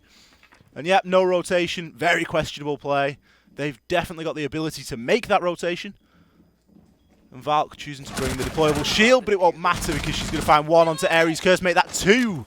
As she grabs Billsy, Diffuser now down on those cool vibe stairs. What's happened, Fluke? It seems as though the Brawlers have woken up in that short break, and the Claymores now at a severe man deficit. Reich on so little health as well, only 1 bullet for all of these guns. Well, it seems like they're just going to try and hold it now. They've realized that maybe they're going to push this bit. Maybe they intended to put something on it. A Valk cam in pocket for late play. It can work sometime. We've seen some people kind of do that as a decision. But this is forcing the Claymores to have to come up with a plan B. There is a quick pick. I'm going to assume there's a Frost Trap on the other side of that shield, as is tradition. But no, it's actually not Frost Trap. They're going to play it a little bit wider, and it's a 2-3 as they find another one. But IQ, well, was on a sliver and is now on even less, as one of those 2 French guns manages to take them out. Nomad creeping upstairs. We see, or creeping towards stairs even, but we've seen some amazing clutches from this position. Nello, obviously with the gridlock, is famous for charging down this corridor and being able to pull it out of nothing. They don't know entirely, potentially, where Nomad is. And it's going to fall down to that first firefight. Can't get the kill, and the rest of the team are woken up. They're pre-firing through the wall, and she's able to respond, but with only 13 seconds on the board, none of it even mattering as the Brawlers take their first round. These guys look like a different team now they're on a different site. It's incredible. We're seeing people off-site. Kills. Off-site is... Kills. It's unbelievable, really. The scenes that we're seeing right now. And this is what happens when you don't limit yourself to a box. When you find space, you'll find confidence. And when you find that confidence, you'll be able to find bodies and momentum, which is such a precious resource in this game. And, you know, it just goes to show how much we know as casters, Fleet, because you were so critical of the lack of a rotation at the top of Cool Vibes. I was. Stairs. I still am. How? They've won the round. They didn't need it. They didn't need it. Winning isn't everything, okay? Because you've got to look at those flaws, because other teams are going to be watching this. Other teams are going to be watching this. They're going to realize that. And to be fair, once they said we haven't got a presence there, they threw Valkyrie and said, you stay on these stairs, because otherwise we've got nothing else there. Not even a barbed wire. Not even the rotation. Just a lot of kind of problems. And, you know, I guess it's the kind of way things swing around. But 2-1, we've got a game on. That is the first time today we've seen the team that started off in the back foot actually get a round. So that's a good start. That's a good kind of lead in. It is. You know, last time we saw pretty much all attacker wins, and now we're seeing all defender wins. So it is a good switcheroo. Yeah, getting updates obviously on some of the other games and some of the other teams that are going through. Unfortunately, the game we were supposed to be casting, I believe, has gone to the favor of the Ballymena Bears. Apparently, it was quite decisive as well, is the words I'm getting from a certain player on the lineup, a certain player on the team. I can't quite remember his name, though, unfortunately. I don't know. I've heard he's quite good. Average. Now, sending themselves up across the top. There's a bit of pace, and Buck is going for a top-down clear here, potentially to crack open the hatch. Wow, we are back in Penthouse. Can they make it work for the third time? I want to see. If they pull this off, I would kind of be a bit happy, but, you know, for me, it's a lesson that they don't really need to try and keep learning. When you've got these other sites, like, what... Yeah, Kitchen can seem like a scary site at first. Sunrise and Blue can seem like scary sites at first, but when you kind of realize how much you can boil that down to with a line of aggression, well then from that point onwards, things become a little bit more sensical. The opening frag has gone to the favor of the Claymores, and the Brawlers lose their Frost, but at this point you assume she has done her work. Another kill going to go on to Billsy this time, as he's going to now fall. I do believe last round was the first round he in fact died, so had a very good showing at the start of this game. And he was really influential in how this round played out previously when we saw Penthouse and Theatre. Maestro getting involved in the action as a nade toss comes in, but then Buck will fall. So a little bit more of a response here from the Brawlers, but they are just winning this out on sheer gunfight potential, being aggressive, and now they're pretty used to how the Claymores are going to start attacking onto this. They can start to try and adapt and change their strategies ever so slightly, but it's still a bit of a box. It's still very difficult to try and push on in from with those soft walls. It makes it that much harder. Well, really nice kill there from Doc, utilizing the soft destruction capabilities of this. Almost finds another, but there is a follow-up! Soft destruction galore! We are seeing the stretch of Siege, and Maestro is going to go and try and fill in the gap and almost gets even a very wide swinging Nomad, a 2 versus 2 dance, and well, Maestro's having a bit of a sick time with it as he finds the second. Brawlers finds themselves the second round as well, brings it to 2-2, and finally get past Penthouse. The Alder, the clutch weapon. It's so beautiful to see that thing in action, even though it's lost its ACOG. It's still an absolute beast. And we see it still time and time again at clutching out in those dying seconds. Questions now on the other side of things. We've asked the Brawlers a few questions. I feel like they've given us an answer or two now, Fluke. I want to ask some questions of the Claymores. Yeah. So much soft wall there. They had a Buck, they had a Zafir. Okay, they died in different positions, but had that been relayed on a drone, for example, and a bit of information being gathered, that's the sort of stuff that you can start opening and then really giving yourself a bit more than just a funnel to work with. Because in rounds 1 and 2, we saw the Claymores winning pretty much every single gunfight and just bulldozering over that Penthouse and Theatre defense. However, previously then, in round number 4, all of a sudden the Brawlers have got a little bit of bite back. They've got something that they want to say now, and they're replying with weaponry. They're replying with kills. Well, the Claymore's response has been apparently they're going to slow things down. I guess they assume, obviously, it's going to be this kitchen point. Though Monty can still work if you're pushing in the tight northwest corner. But Monty is what they're bringing, which is a very different offered playstyle from them in terms of they've droned the rest of the map, they've set up positions around a point, usually and historically, and then they've collapsed upon it when things have been going well. It's been more apparent, but they did try it in the previous round, just it didn't go so well. Now, it looks like they're going to be a little bit more roaming and a little bit more, well, let's just push slightly into the site. Let's have that physical drone wall that cannot be shot through, because as we've seen, yeah, Kapkan's been on the board quite consistently, as has Frost, but no Ela, no Lesion at all. This is a perfect playground for a good Monty player. Ash is opening up the door for them. They're going to throw the smokes. They're going quick. They're going aggressive. And, well, there's just a bit of barbed wire stopping him as Montaigne is free to take the Kapkan he knew was there and try and get the diffuser down. But, oh, no! It seems like someone has been dropped with the diffuser on the far side. Monty has ended up getting it picked up as they try and get the Ash back up. And Monty is just going to try and stick the plant in the smoke with the shield on the back. Pulls it off perfectly. Just has to hold the angle, hold the line, hold the door. There's a C4, but, well, you'll need a little bit more. I think that C4 did more damage to Kapkan than it was ever going to do to the Monty. Kill's going to flood in now for the Claymores, as this is a tricky post plant to deal with indeed. Different angles trying to be found here as both Kapkan and Maestro fight the good fight, but Kapkan will fall, leaving it all to do for Maestro. We've spoken of the Alder, we've spoken how it's the clutch weapon, but it isn't going to be enough in that scenario. 1v5, plant down and a Monty, always a difficult one.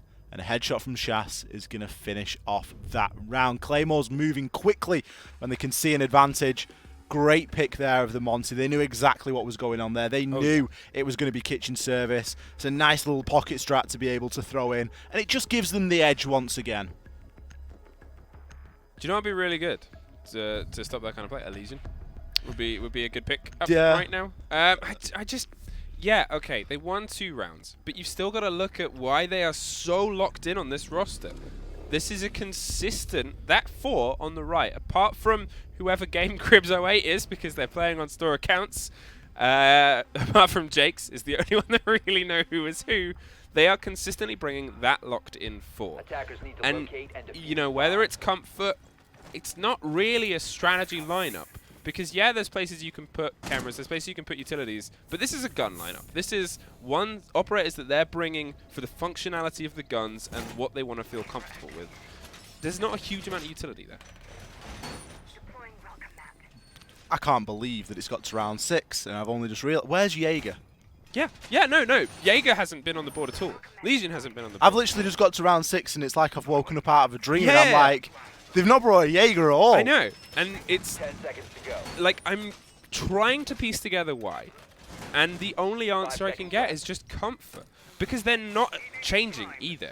whether they've won or whether they've lost, apart from the single player who is sick picking almost every single time to Caveira, from Vigil to Valkyrie, however they're dancing around this, the other 4, it's the 2 Frenchmen, and then you get Kapkan, and then you get Frost.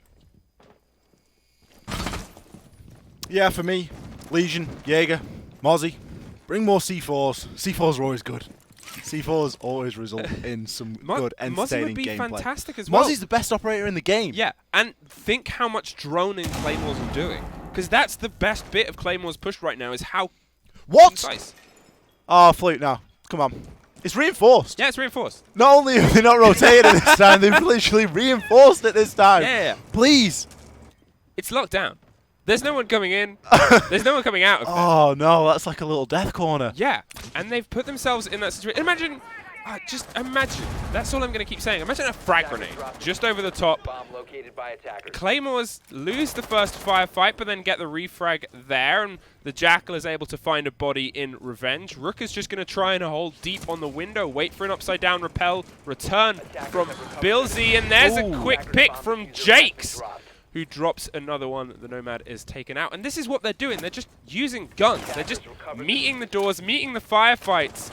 And you think Claymores could respond well to this if they had the buck that they've otherwise brought pretty consistently to get underneath there and to start opening the ground and making things uncomfortable.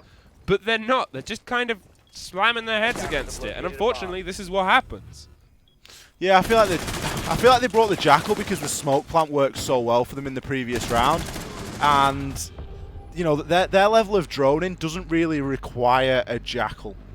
They've been so good so far at making sure they've got every angle covered, the crossfires established, drones getting out there. I'm sure that there are pre-placed drones as well that they are making full advantage of. And I just don't feel like the Jackal added much to that push in particular. I've really not got a problem with the lineup that the Claymores have been bringing so far, but the Brawlers too static on their defense. That being said, we're being this heavily critical, and it is 3-3 equal at the half. So clearly something going right, but oh, Lukey boy, what have we got here? Okay. Oh, the glass is getting changed. For how? That's the worst one. I want the glass of Maru. Yeah. Is she allowed? Is she allowed? Yeah, I guess. Yeah, Amaru and Goye, can have free. Amaru. I guess it's so rare to see an Amaru. You're still like, is she actually allowed at this competition? Is she allowed to be played? And I think it's the thing of, okay, if they do this once and it works, unbelievable scenes, amazing, highlight reel that. If it doesn't work, or it works and they do it multiple times, that's all I'm thinking right now, because that's all they were doing on the previous side, on their defenses, was they were consistently bringing that locked-in set. Whether they're... Amaru has the diffuser. I love it. I'm just going to kind of leave that in the air. Amaru has the diffuser, and, you know, I don't know what is going to happen, but the play that everybody is imagining, I want that to happen so badly. Same. No preference to teams, but when they're bold enough to say Amaru, diffuser, you know what to do. Big windows. I want that to work.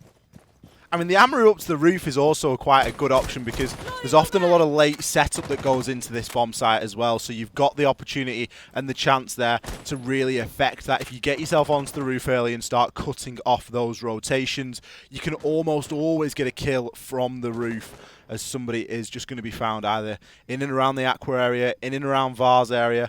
There's often work to be done there, but I'm sure that Jakes is actually going to be the one to get himself up onto that roof and open up the wall into couches. That's, of course, the wall that you can see in through billiards toward, and you can open that up very easily with the Hibana. Now, Claymores, they're being quite aggressive here. Billsy has got the DJ booth door open, looking maybe to get himself on in. I think that maybe was a grenade from upstairs down into VIP. Probably working off a bit of drone intel there, and Legion just getting himself out and getting safe. Now, Amaru, for all that we sort of hyped it up and we were interested in this early Amaru rush, all that's sort of gone out the window now. If you're not going to use that ability in the first 15 to 20 seconds, you ain't going to get to use it really throughout the course of the round, at least not in the way that you intended, because you never know how these things are going to play. The hatch being open, and Jake's finding a nice one there onto the dock. Lion scan to boot. will root the defenders in place. Shaz seeing a bit of pressure now in Aquarium, but he's got a lot of utility to help him. 2 ADSs there, as people are going to try and throw some stun grenades in, but he's going to be fairly safe from all of that. Still got 3 Toxic Babe canisters that he can use now to try and stem this push. Going to toss one, but very wisely won't detonate instantly. Instead, we'll wait. Nobody pushing off the back of that Lion Scan will mean it went to waste. Well, now Billsy's being droned. It's going to aggressively, almost doesn't catch him and doesn't catch him. He was droning you and was on drone, and you don't quite find it, but a shotgun feud happens in Aqua, and there's a double for the man holding down the fish. Reich is playing around on those Cool Vibes stairs. They hear the Legion Mine pop, so they know someone has entered. Isn't going to push the rotation hole. This is why you make this hole, so they can't just do this. Jakes is going to push up aggressively. Reich finds one. Jakes finds the trade for his 3rd of the game. Going to take the Legion Mine out. It's a 2 versus 1 situation. The Smoke still has 2 remote gas grenades left. With a cheeky angle, can find himself locking it down, but the Brawlers creep forward and crush that dream. I always back the underdog in those situations because I think the clutch is much better than just the round being closed out. You expect the 2v1 to win, but I'm always rooting for the 1. Whoever it is, whatever the team, whatever the situation, and you just want to see those players getting into that position because, you know, that's what you play for. You play for those clutch situations, don't you? So close, yet so far. Still, 2 Toxic Babe canisters, like you say, had some of the holes been open a little bit differently in between Billiards and Hooker Lounge. Heaven forbid, not Penthouse. You could have actually tried to effect onto that and, you know, maybe remove the ability to pick the diffuser up so easily. But as it stood, the Brawlers had quite the successful attack. Now, no Amaru pick. No Amaru pick this time. Double hard breach. Talk to me. Okay. Get rid of it. Get Thermite out of there. Like, Hibana, yes. There's some utility there. Okay. Hibana, no problems with. Yeah, Hibana did some great things in the previous round. Through the hatches upwards, you have the big quadruple wall against Bar, which we see them reinforcing. Fantastic places to play. Think about where you're going to be putting those thermite charges and then what you're going to be doing with them. Okay, sure. You might hit the aqua wall if they throw reinforcements on there, but even then there's still usually the big door is open, not really castled. You have the windows to have the crossfire. Bit of a waste of time and resources and utility, which otherwise you could put there. You can hit the big quad wall, but from that point onwards, it's still just an angle. You don't really enter from there unless you're really, really bold or really know exactly where all the defenders are and go for something crazy. You don't really do anything against Hookah with Thermite because there's no real immediacy to anything on that point, which Hibana can kind of hit if you get down the corridor, or where you can see the Jaeger reinforcing now as well.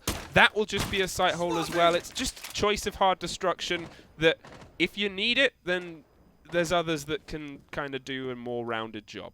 I think they did a really good job of winning the round, and I don't know where those extra thermics are going to be placed. Sure, we could look to open up from VIP into VAR's area for that angle into Billiards, but realistically, you've still got to take control of, you know, Penthouse, Theatre, Bathroom, Hall of Fame, and then VIP. You've got to grab all that just to get that one little sight line open.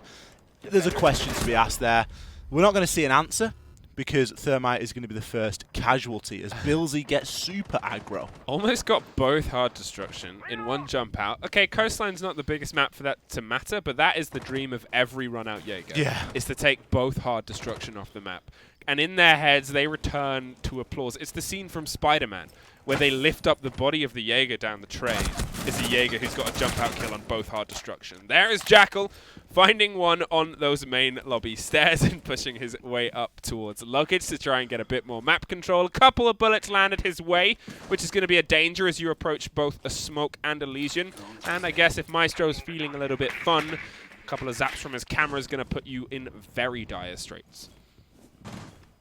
Speaking of Maestro, he's going to be inside of Hooker, playing things very up close and personal. The defenders now don't really want to expose themselves too much. There's still a lot of the round remaining for the Brawlers to work with here. Okay, they've not got the most hit points available to them, but they've got quite a good portion of map control now, and they need to figure out how they want to try and execute onto this site. No pressure from Hooker Door is going to be a little bit of a no-no, though, as we do see Shaz there peeking out over that deployable shield really aggressively. They know that there's a lot of pressure coming onto that VAR's corner from outside of VIP. Instead, a bit of a rotation will result in a push coming from Aquarium. Smoke seeing increasing pressure now. He could actually try to deny the plant from here. You can still just get that smoke grenade to clip through the wall, I believe. Toxic Babe canister there will demonstrate perfectly that you can still clip the wall and smoke that from relative safety. Bold move from Jackal. Still a lot of that smoke remaining. In fact, going to get downed by the impact grenade. Diffuser now cold on the floor as 2 kills fly in favour of Claymores. They now enter an effective 3 versus 1. As the down player will be finished off. Look at how much of an impact these goo mines are having as well, Fluke. Something that we pleaded for in the first 6 rounds of this game was for the Brawlers to start bringing Lesion for those goo mines because they're so powerful. And as if on cue, a goo mine is going to win out the round. Yeah. So the argument about why Lesion is maybe, if not the most powerful operator in Rainbow Six at the minute, you can put him on any single site in this game. Doesn't matter if it's a fantastically built defensive site or a really horrible one for your defense. He's still good. There's still a role he can do. He can be information gathering. He can slow and stop a plant or a push. Any sprinting is cancelled out as soon as anyone steps on one of those mines. You have to pull it out before you can plant a diffuser as well. The animation is all under the same button. You cannot put a diffuser down and try and tank a Lesion mine at the same time. Lesion himself, for those who don't really play this game so much, you can watch and see all of your Lesion mines on a map at any time. You'll hear the audio of one going off that the whole team hears. All you have to do is swing round, do a quick bit of what has changed, and now you know where an attacker is. An attacker that is either steadily losing health or is slowed to a point where he's going to have to pull out and is an easy pick up kill. Lesion players, God, you are frustrating. It's the best early warning system we've got currently in Siege. Yeah. And there's a lot of call for it to be nerfed. Now, until that day, I say use it as much as you want. And that's the thing. If it's in the game, get it used because it gives you the advantage. It's available there for everybody. You're going to get those goo mines over time as well. You can get a maximum of 8. I think it's 25 seconds to get them, 20 seconds to get them, something like that. I think it's 20, yeah. So for those, they regenerate fairly quickly. Yeah, for those who also don't know, you start with 1, but you regenerate more and more over time. Every roughly 20 seconds, you get a fresh one to throw down, and you can pick them up. So say you throw down 1 and go, well, we know they're coming from here, pick that up and throw it over that way. Or you can just hold them in your pocket, build up a whole mess of them, and throw them in a direction when things start to hit the fan. Here they are, instantly put and pressured though, as Sledge gets aggressive, but Lesion pulls back and finds 1. IQ is in a position to potentially get a bit of a trade here and a bit of cover, but doesn't lead in with the aggression, is waiting for Lesion to potentially swing and try and escape out of the bar. Just going to hold the angle, looking a little bit low for it, maybe doesn't want the reticule to block it, but no. Not going to apply the pressure, not going to let Lesion have another potential body because they've already proven themselves against 1. Why waste a potential second? This 90 corridor is a really popular place to play as well. You can see that Billsy has got himself a rotation on into theatre. Keeping control of top floor when you're going to be defending kitchen is extremely important, provided that the rush strategy doesn't come out. That can still be dealt with from the top floor, however you're going to need some nice vertical holes to be able to work with. Instead, you're going to want to try and remove players like Buck, players like Zafir and Sledge. Sledge, of course, has already fallen, so Buck is really next on the most wanted list for Claymores. They need to try and get him out of there because he's got the ability to rip up a lot of the flooring and make it uncomfortable for those defenders remaining on site. As it stands, Jakes is going to get himself out and next to the service entrance, as we do have a very, very split push here for the Brawlers. They could do with trying to buddy up a little bit. So far, Ash has got the diffuser.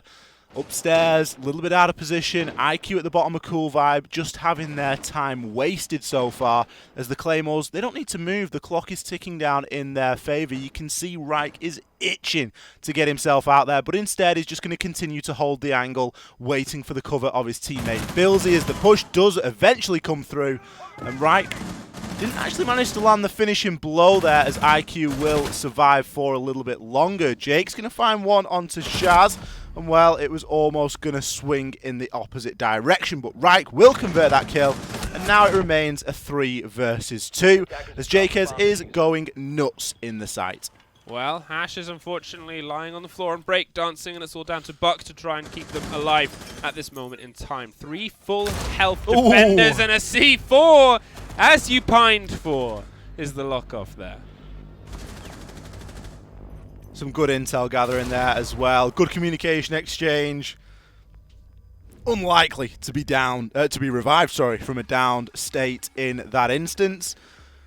And Claymores now seem to be getting the wind back on their sails. 5 rounds to 4, edging ever closer toward that match point, proving now that they're really comfortable at defending multiple objectives on this map as well, as the Brawlers really had a bit of a tougher time of it on their defensive phase.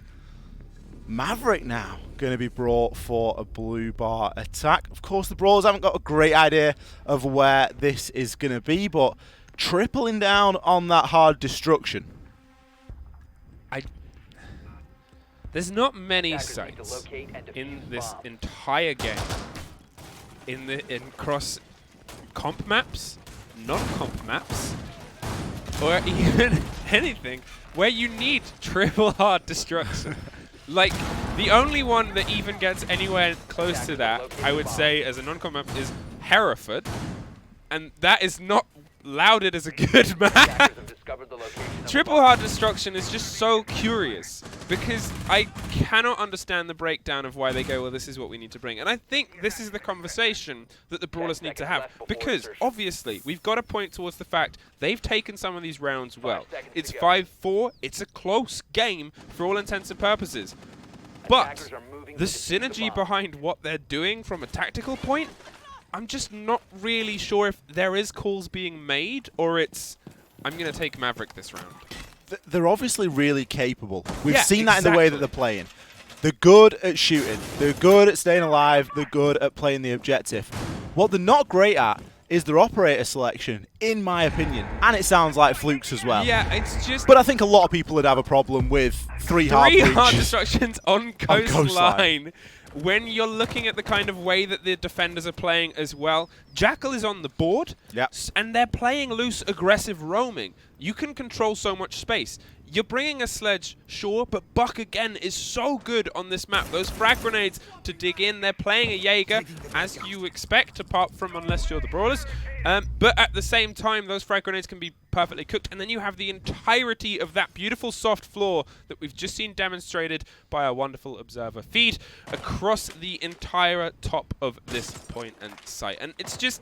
those are the moments where you think, okay, sure, if you want to break this down and you want to think, why have they got the 3 hard destructions? You know, how much reinforcements are they trying to get through to get control here? Because there's not that many walls in Coastline. There's not that many kind of walls you would have to get to across the entire map here, and it's just these kind of curious decisions that I guess could otherwise be placated with other operator choices. Sending drone! A slow round, it's fair to say, for round number 10, as we've had all of the E1Ds now, and nothing has really resulted. Billsy's seeing a lot of pressure inside of Office, but it's almost a patience tester here for the Claymores, as they don't want to try and push too aggressively. It's all about how long they're willing to just sort of sit and wait for this attack to come through. Exothermic there being used on the floor to try and open up a bit of a line of sight there is, of course, something that you don't always see. The push will now come in. Billsy finds 1 and Alchemist a second. It's going to secure a man advantage for the Claymores as the push now comes through single doors and windows. And, well, we have 3 kills in about as many seconds. A flawless round for the Claymores, just showing that patience wins out. Not needing to aggress onto things all too much, aside from Billsy going for a bit of an extended run out there. And Fluke, I can see you're making gestures and faces. And do you need a minute? Do you need to relax? No, I just... again, it was one of the things that we said after the first game. And we've said it throughout the entire day, is these are pickup teams. These are teams that have come together. They're all players that have kind of proven themselves. They're all generally, you know, obviously it's a much wider array of skills than you would see in other leagues where they've already kind of played through qualifiers, played through however many games together and played through as teams. But at the same time, there's raw moments here. There's moments to look back on and go, this is where we can work it out. It's a more diverse kind of lineup here that we're seeing. They're only bringing... I know there's still 2 hard destruction there, and an Amaru is back on the board with a diffuser. They're going to roll back to Amaru carrying diffuser strategies. They have an Ashe and a Nomad as well. Nomad, a fantastic choice to control the space of this map. But now they've not really got consistent soft destruction. I would just love to see a Buck. I would love to see a Buck on this lineup. Sure, Amaru is one of those wide swing picks that they've decided to roll with a second time, hopefully with a bit more panache and pace than previously. But I just... Fluke, how do you have panache as an Amaru player? Talk me through that one.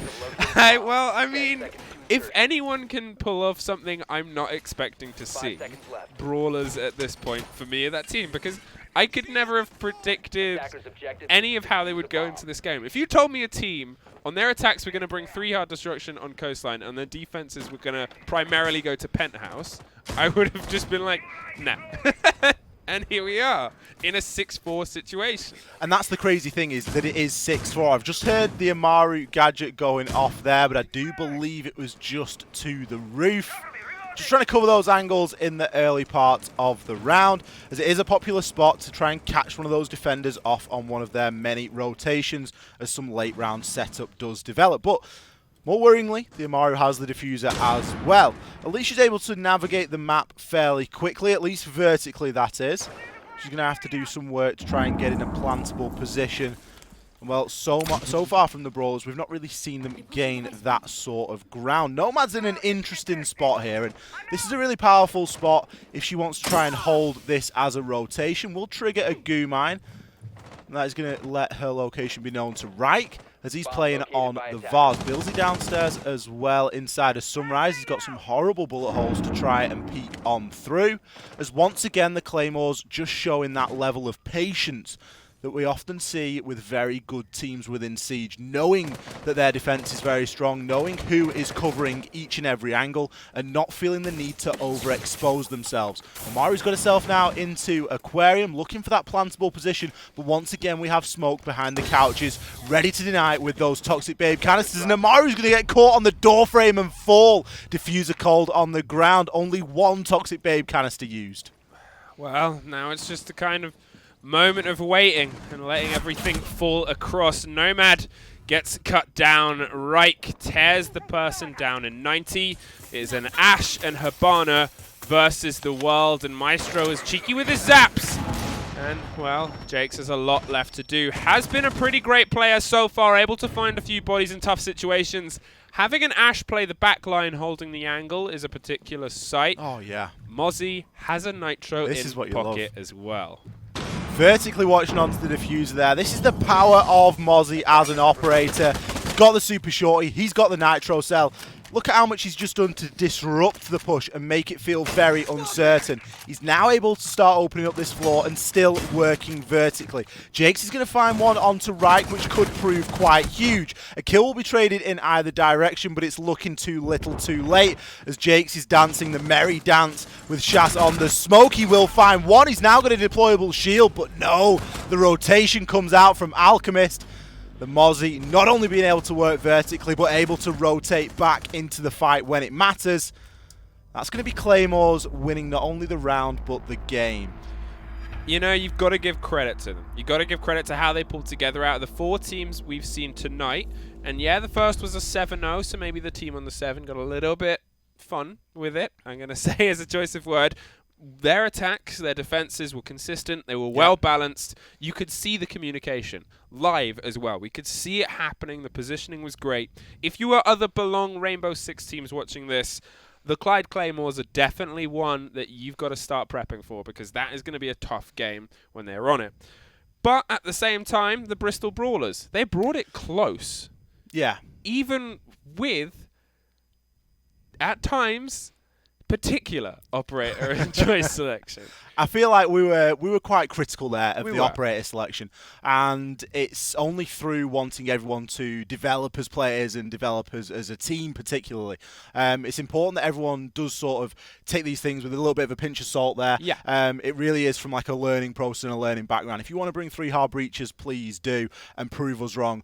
typically we're just going to call what we think is necessarily the best strategy or what is considered the meta in terms of attacking and operator selections onto these certain bomb sites. That being said, you spoke a little bit about the 7-0 that we saw at the start of the night. Yep. Sure, there was a little bit of tomfoolery in that. You know, there was a couple of team kills. It did get a little bit fun toward the end. However, the Claymores kept it strictly business throughout the course of that game there against the Brawlers.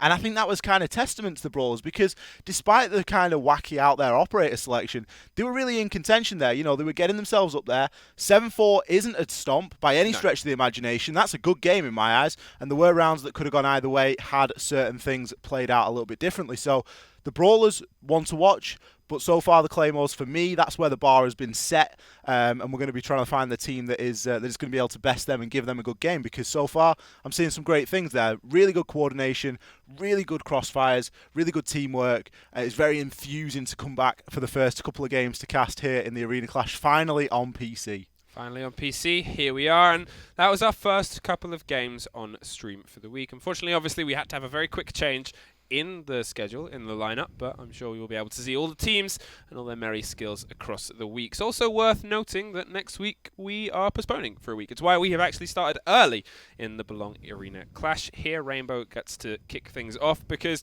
well, we're probably a little bit preoccupied next week with a certain other little tournament that might be the biggest Rainbow Six tournament in the year. We'll be back, though, in 2 weeks. We'll be back for our next lineup of games. Obviously, a load of others have also gone on tonight, which the scores will all be on the Belong website. I'm sure if you follow your certain favourite tribe that, well, hopefully they pulled off a pretty good selection of games tonight. Yeah, I think that's it for tonight. Thank you very much for watching. We really appreciate you tuning in. Like Fluke said, make sure you get onto the websites to check out all of the results. Follow everybody on Twitter. Follow your local Belong on Twitter as well, as results will be being posted there. But thank you very much for watching. Take care, and we will see you very shortly.